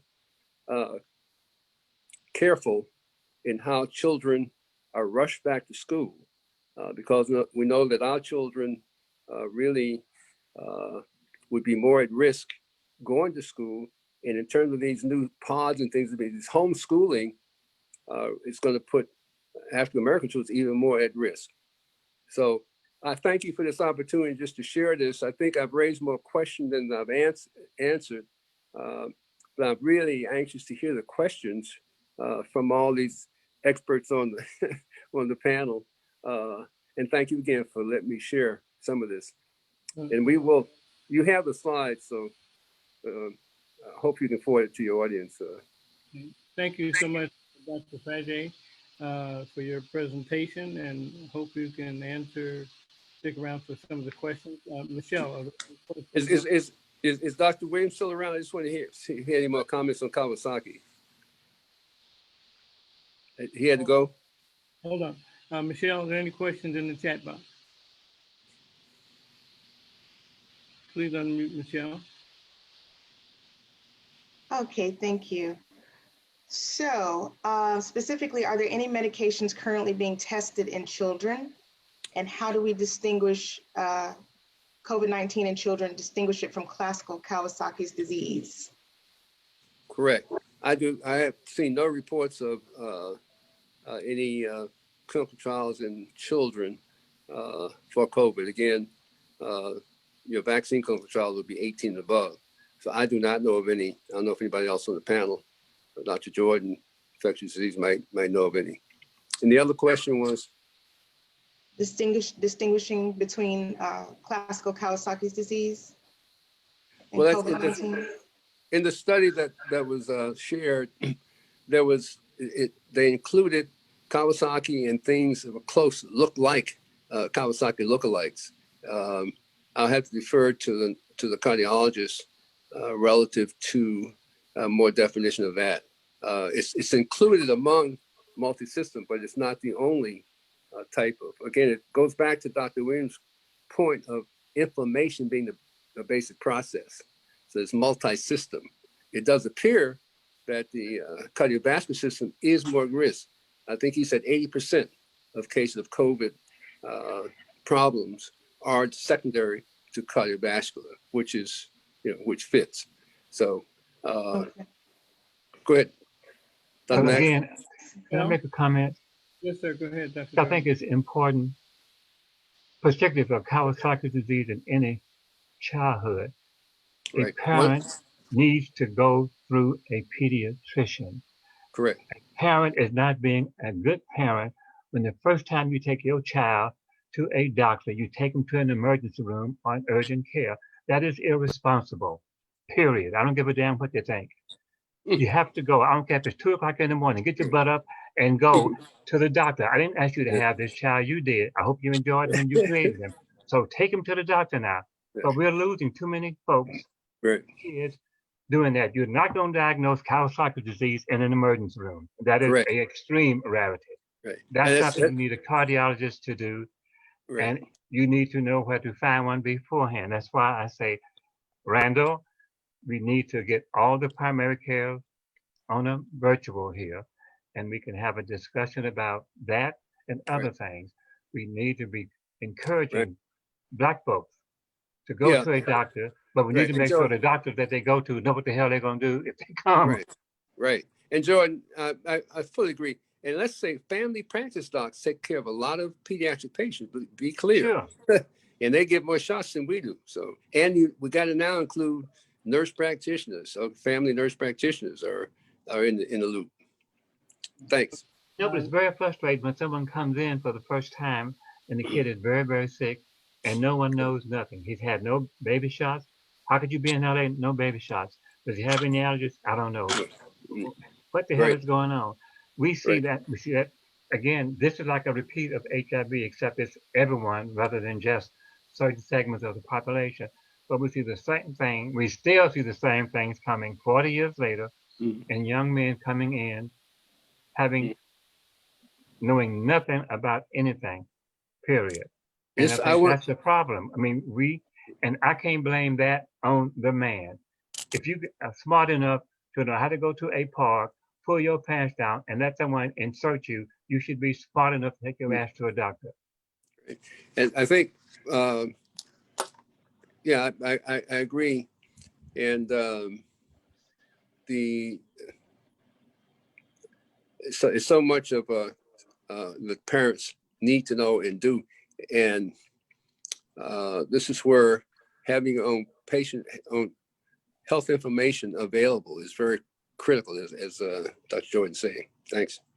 Okay, Michelle, any other specific? Yes, circling back around to inflammation. Yeah. What do you think about the use of turmeric taken?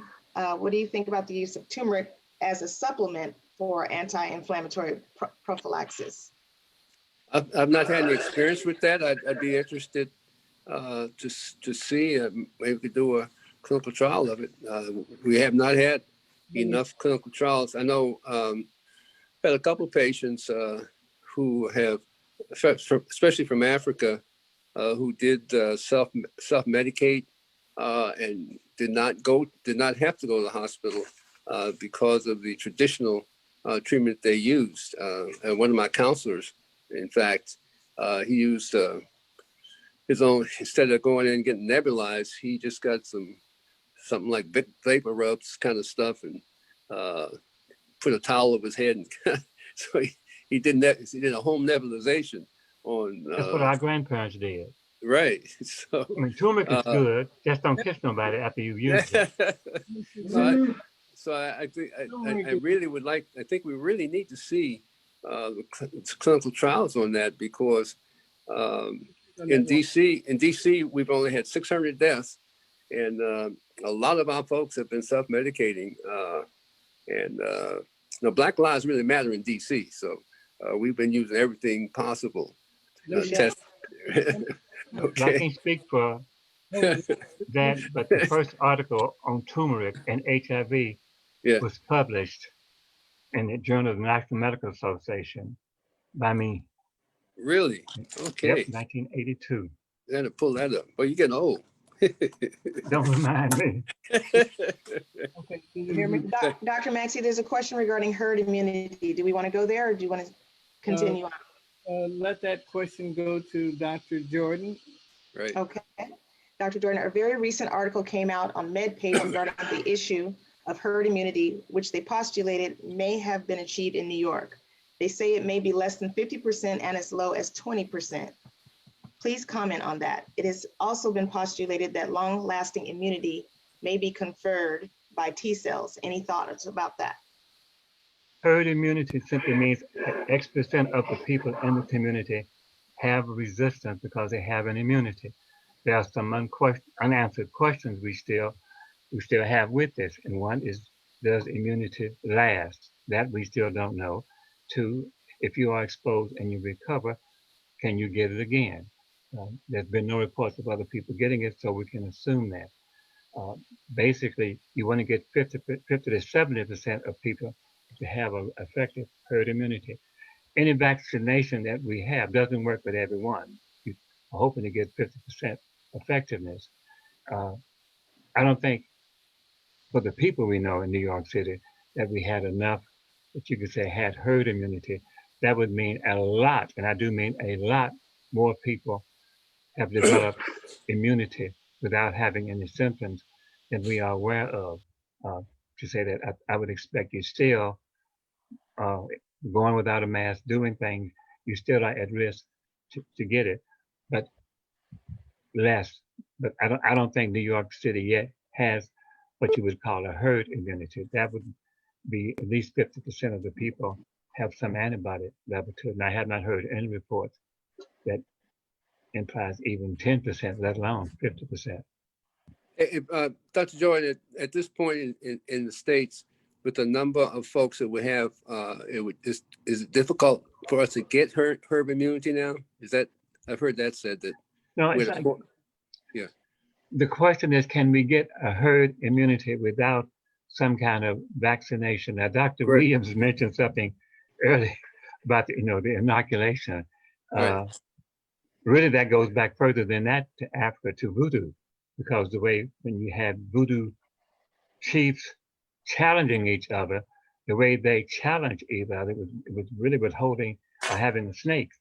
And the strongest voodoo priest was the one who was immune to the mamba and the other snakes. And when you had your snake and you let your snake bite your opponent and he showed resistance, you had to bow down to him.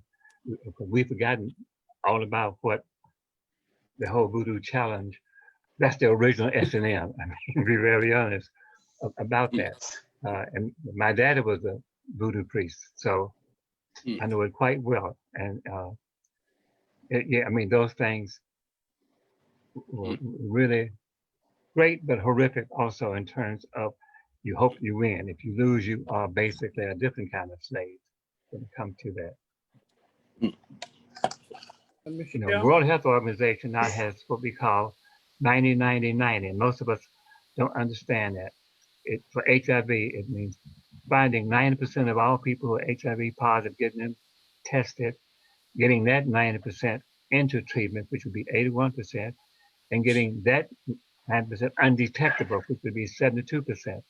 And our theory is if 72% of people with HIV are undetectable, that is our herd immunity, you would still have few cases, but it would drop significantly. So you need a decent number of people to have some kind of herd immunity. I don't think we have reached that yet. The question for us is, are we going to do it? How do we do it with or without a vaccination? And if we're going to have a vaccination, again, I said the NMA and other needs to be involved to make sure this thing works and that it's given to everyone, period. Dr. Maxey, let me say that we are, in my research institute, we will be doing clinical trials on COVID-19 vaccine. Is the one being produced by Merck. So we'll keep it, I'll be reporting to you on Black Health Quest later on that. Okay. And at the same time, there's a physician, Dr. Lisa Dawes, who's on many of our calls, who's a Harvard graduate. She's going to be conducting clinical trials in Florida and California on vaccines. So people who are interested in working with her, both professionally as well as potential patients, let me know through Black Health Trust. Michelle, are there any questions in the chat box? Yeah, this one has to do with the brain. Is there any effect of coronavirus on the brain to date? Yes. Yeah. Go ahead. Well, go ahead. Again, that there are reports, again, it's inflammatory disease. And we are concerned that some of the TIA kind of symptomology could be associated. I do not have the numbers, but there is significant involvement.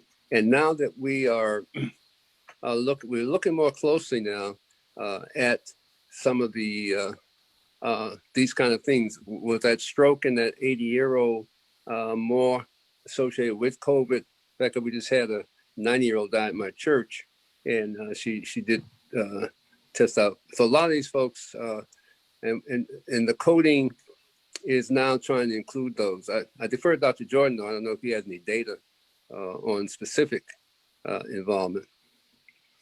I don't have any specific data, but I know cerebritis as well. And I think, again, patients who have any kind of neurological thing have Correct. a longer time of recovering back to it. And I think that's important also. Very few patients who get COVID. Now, those who've had it asymptomatically, that's fine. But those who've been hospitalized or had to be on quarantine, those persons take a long time, and some still haven't gotten back to what they would have called their normal. They still feel not quite there yet. So it takes a long time for most people to get back to wherever they felt they were before they had it. And again, anxiety, the anxiety associated with families who have family members with it, again, that's been measurable. Dr. Bill Lawson has given talks on that. It's interesting that once Kamala Harris was nominated, anxiety level went down, not in the COVID exposed patients as well. So I don't think Kamala can do much about this, but I think one thing in terms of anxiety, though, I did not realize for my patients, and I started talking to them. Most were not homeless, and in fact, I've gotten to the point now. I think for some, it's better to be homeless than to be living in a place with 10, 11 people in a room. And I made a home visit to two of my patients' homes. I couldn't understand when one said, when I asked how many people are sleeping in your bedroom, he said 11. I mean, I had to just, what do you mean 11? I mean, are we speaking the same language? So I went to his home, and literally there were 11 people sleeping in the room. And all I could do is say, okay, I think 2 of y'all could sleep in the kitchen and 2 of y'all could sleep in the hallway. Let's try to lighten this up. I mean, that's how they live because they were sending money home. And rent in LA is high. But in terms of this disease, it loves it when you have that number of people crowded in a room. If someone comes in asymptomatic, with the virus, breathing at night, the other 10 are going to get it. And I mean, those are things we have to understand. And just like with the schools, the policies may have been written from a very middle class perspective, and it doesn't help some mother whose husband, wife, and 3 kids are sleeping in one room. That kid does not have the luxury of having a laptop, and if he or she does, they don't have the luxury of having a room to sit by themselves. I think, we have to realize there's a lot of people whose day-to-day experience is very different from ours. I've never slept under a freeway underpass until I took a patient home. It scared the hell out of me. I mean, I can't conceive of what that person goes through, but all I can say is that taking her there literally scared the hell out of me. I think I've ever been so scared in my whole life. I had to take her to a hotel. I said, I can't leave you here. And she come in and laughed at me now because that's where she lives. I couldn't live there, period. I think a lot of our patients have circumstances that go way beyond anything we have had. And the fact that they're Black doesn't matter. They're poor folks and they're middle class folks. We have been fortunate to have a basically middle class life. And there are a lot of things we don't have to go through that they do. And those things will also affect how COVID helps them. Anyone who has 11 people in the room, that's a whole big difference. I don't care what color you are. Yeah, and Jordan, I think you bring up the whole point of, we got 3 epidemics going on right now: COVID, racism, and economic downturn. And now you got 2 hurricanes coming at the same time. Now we got a hurricane.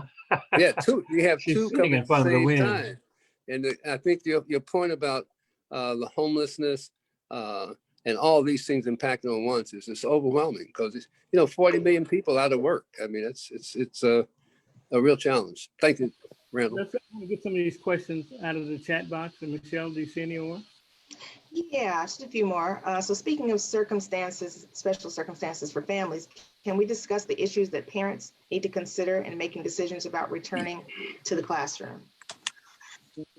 Well, again, I think, as I mentioned, it's a very local decision, and the health department, in conjunction with the governmental authorities, city councils, the mayors, and all that, need to determine that it is safe to go, as the American Academy of Pediatrics recommends, only after those conditions have been met to the parents' satisfaction should there be a return to school. I mean, University of North Carolina tried it for a week and they had to close down. And it is a very, very local decision. Again, the patients who the families who are able to go to charter schools, like here in Maryland, the charter schools, the private schools were reopened. The governor felt that they were able to better provide safety. Public schools has been very spotty. So I think it's a very local decision, but absolutely a parent's decision. And Dr. Maxey sent me an article, it came from Lamont Gibson, in which it talked about the disparity in having pod school.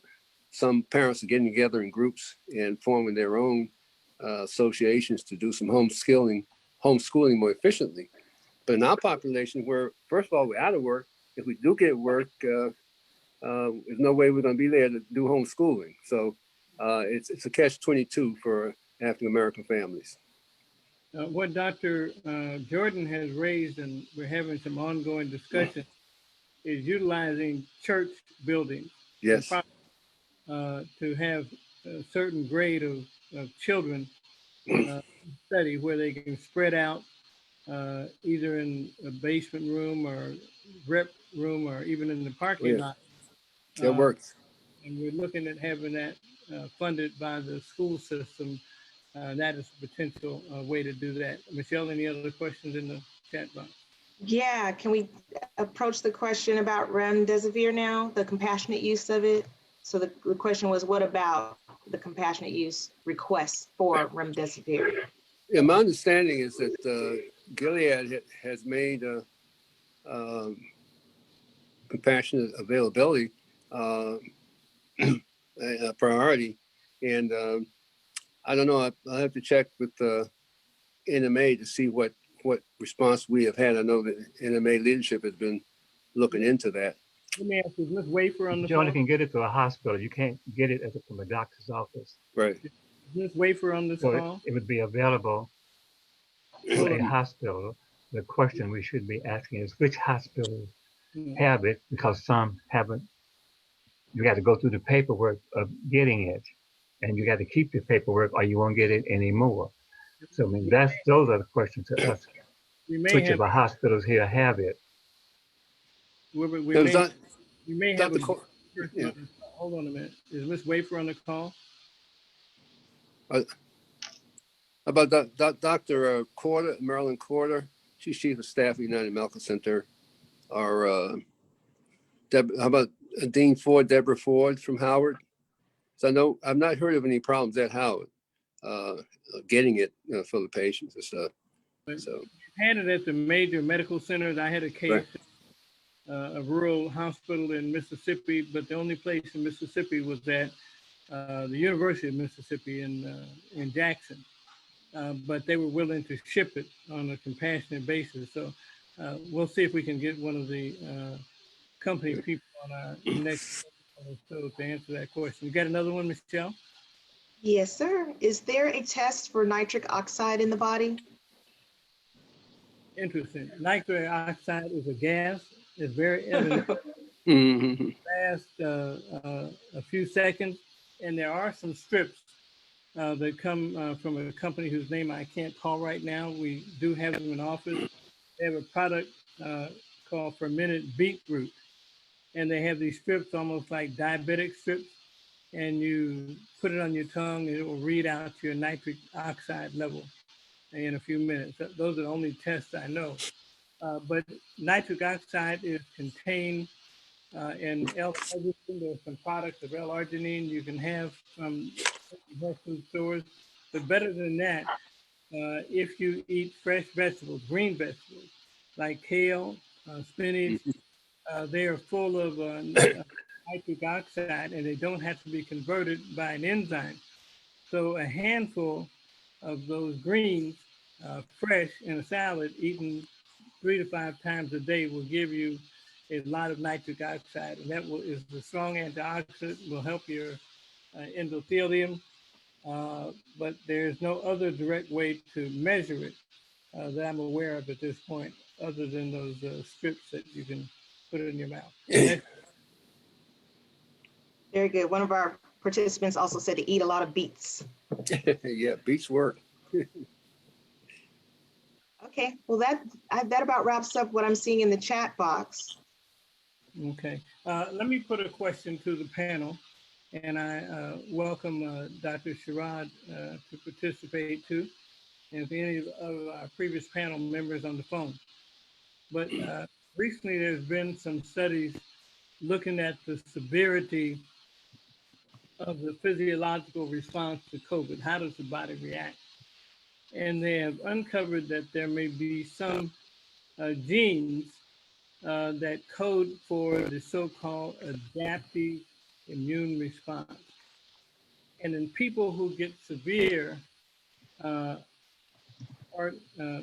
respiratory distress syndrome, they may have an abnormal coding for the immune system that allows for defense. But if it overreacts and you get the cytokine storm, that's detrimental. Do any of our panelists or Dr. Sherrod or want to comment on this issue of, is some of this genetic? And in light of Dr. Hood's lecture last week with the allosteric load, can we account for some of this genetic difference that may be accounting for the response at the high end in people who are obese, people who have diabetes, and certain other problems to make it worse?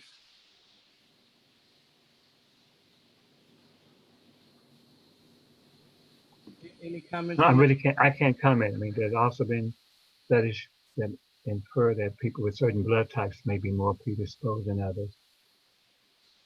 Okay. Dr. Sharon, unmuted. Can you comment?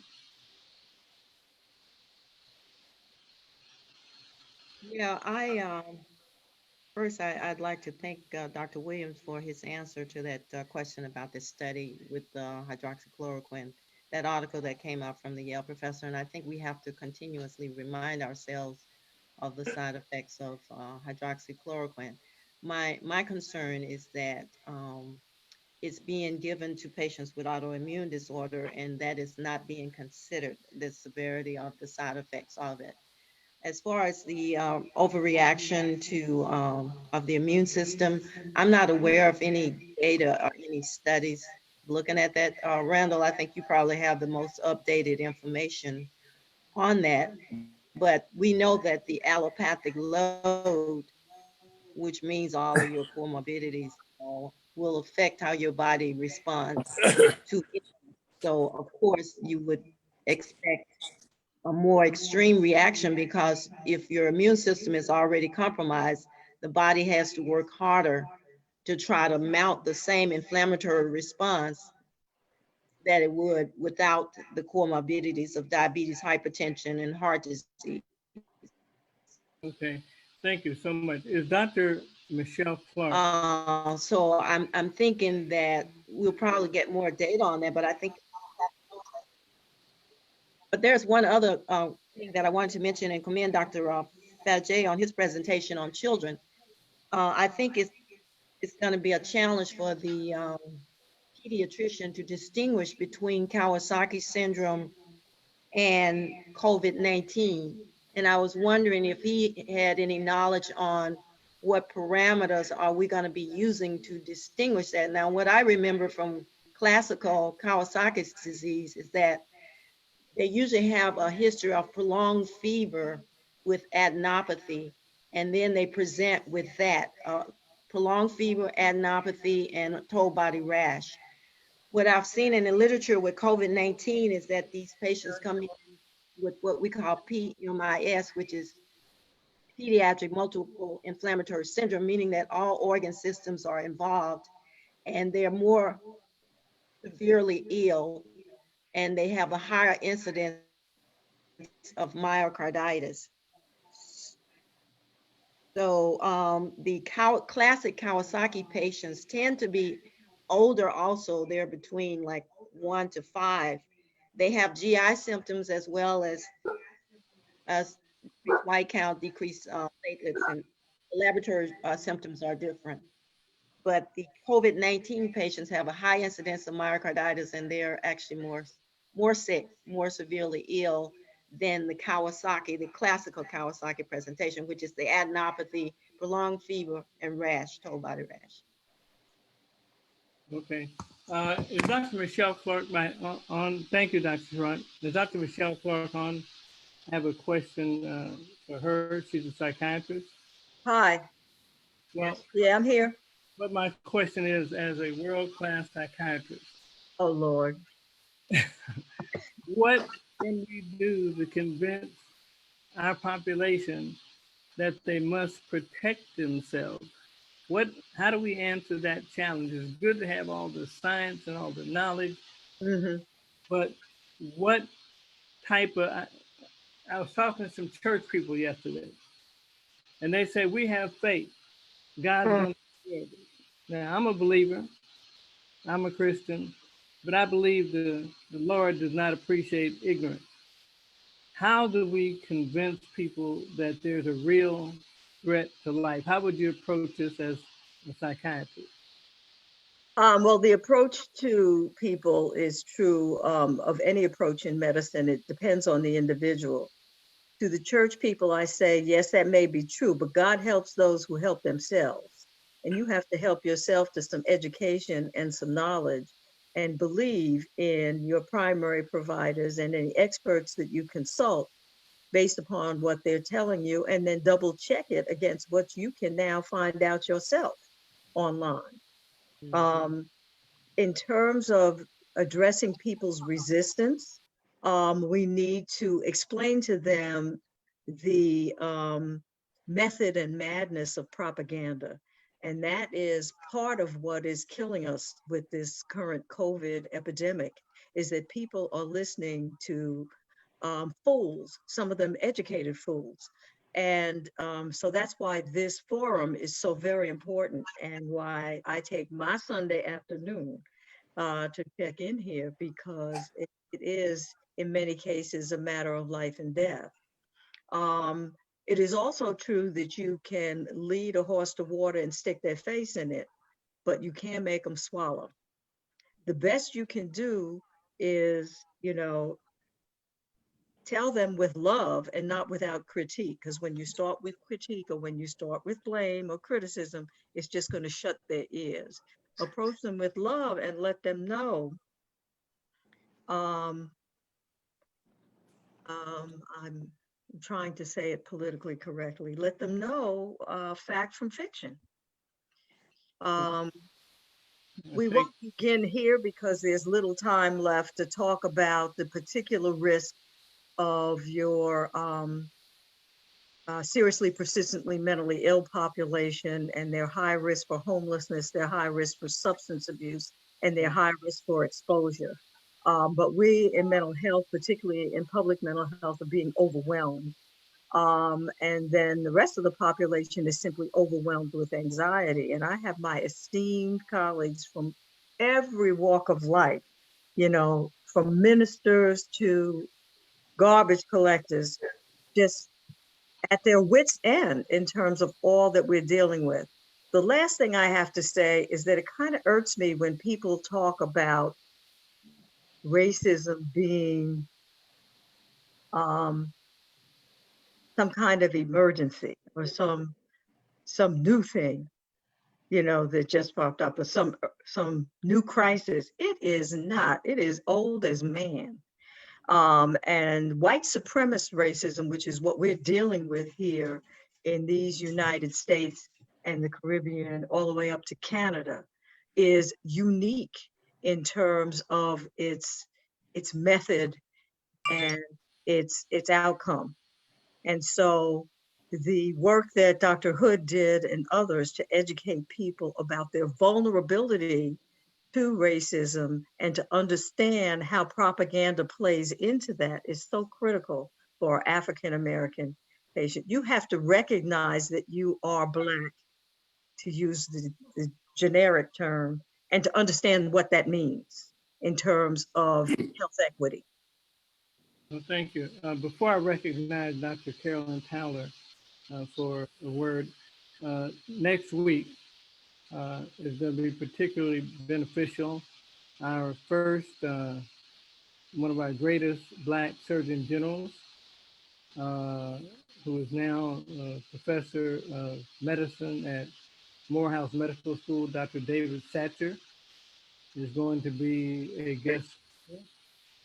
And in addition, Dr. Moro Salafu, who is chief of kidney disease, renal disease at Downstate Medical Center in New York. He's a world-class researcher on renal and cardiovascular disease. And I believe Dr. Keith Black, who is probably the best neurosurgeon in this country, if not on earth, chief of neurosurgery at Cedars-Sinai. So we're looking forward to a lot of information on the Black Health Trust.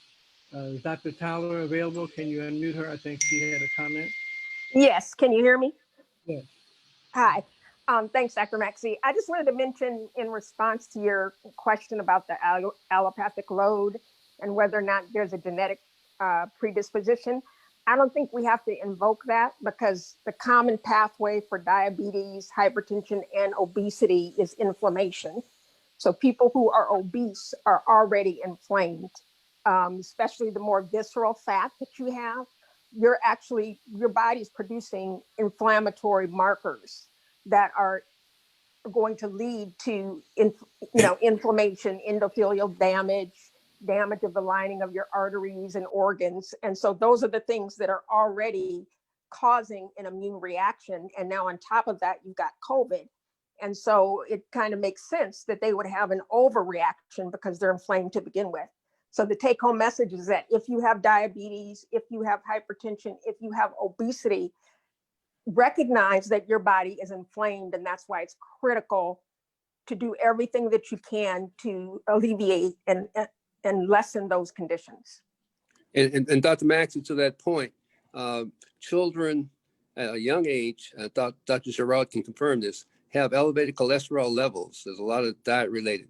And we think in England, where you have a 46% increase in Kawasaki, again, it could be that their coronaries are already at risk, and that this is, but let me also say that in answer to Dr. Sherrod's question, some individuals may have full or partial criteria for Kawasaki. The CDC is requesting that they all be reported if they meet the case definition for MISC. And any pediatric death with evidence of SARS-CoV-2 infection, they should, any death of a pediatric patient, they should make sure there's no evidence of MISC associated, because that's, okay. Well, thank you. Let me say this, we're about out of time. I want a brief comment from Dr. Tyler. I was about to end with the benefits of vitamin C and vitamin D and zinc, but if you can do that in 60 seconds, Dr. Tyler, before we close, would you please? Sure. Well, vitamin C, I'm going to get right to the point. We know about the antioxidant and anti-inflammatory capacity of vitamin C, vitamin D. So recommendations are based upon the Institute of Functional Medicine that you take 2,000 milligrams a day of vitamin C, and that if you can't get your blood levels of vitamin D measured, then you can start off, if you haven't had any vitamin D, ever, you can start off with 50,000 units a week, and then you can go to 5,000 units, international units per day. And what you're aiming for is levels on the order of 40 to 60%. And even higher than that. The labs usually go from 35 to 55. You want to aim for even higher than that because it's more protective at those higher levels. And zinc, you have to be careful with zinc if you have an autoimmune condition, because zinc confers, it can increase the, can you still hear me? Yes, good. Oh, okay. So zinc, you have to be careful about if you have an autoimmune condition, but zinc is also anti-inflammatory and boosts the immune system. So that's something to be more careful with, depending upon what your health status is. But recommendations are posted on the Institute of Functional Medicine website, where you can read about the mechanism of action of these supplements and others as well. Thank you so much. We're at our time limit. I encourage you to join us again next Sunday at the appointed time, which is 12 noon Pacific, 2 o'clock Central, 3 o'clock Eastern. Is Judy on to give our affirmation? And also, I'm proud to be a member of the Black Health Trust. Yes, Dr. Maxey. Yes, I'm here for our affirmation. Our affirmation today is children have never been very good at listening to their elders, but they have never failed to imitate them. Toni Morrison. Well, thank you so much. And I would like to say personally that we are here to give credible information. I would invite you to become a founding member of the Black Health Trust and a supporting member. We'd like you to donate to be a founding member, $500, sorry to say $5 million, $500 to become a founding member, but a gift of any amount, $10, $15 will help us with our production costs. And we are growing. We're reaching between 7,000 and 10,000 people with these broadcasts. So we invite you to join us. Thank you so much. Enjoy your day. And again, thanks to all of our wonderful speakers and our physicians that are with us always. Have a good night. And thank you, Dr. Maxey. God bless. Thank you. Thank you. God bless. Thank you.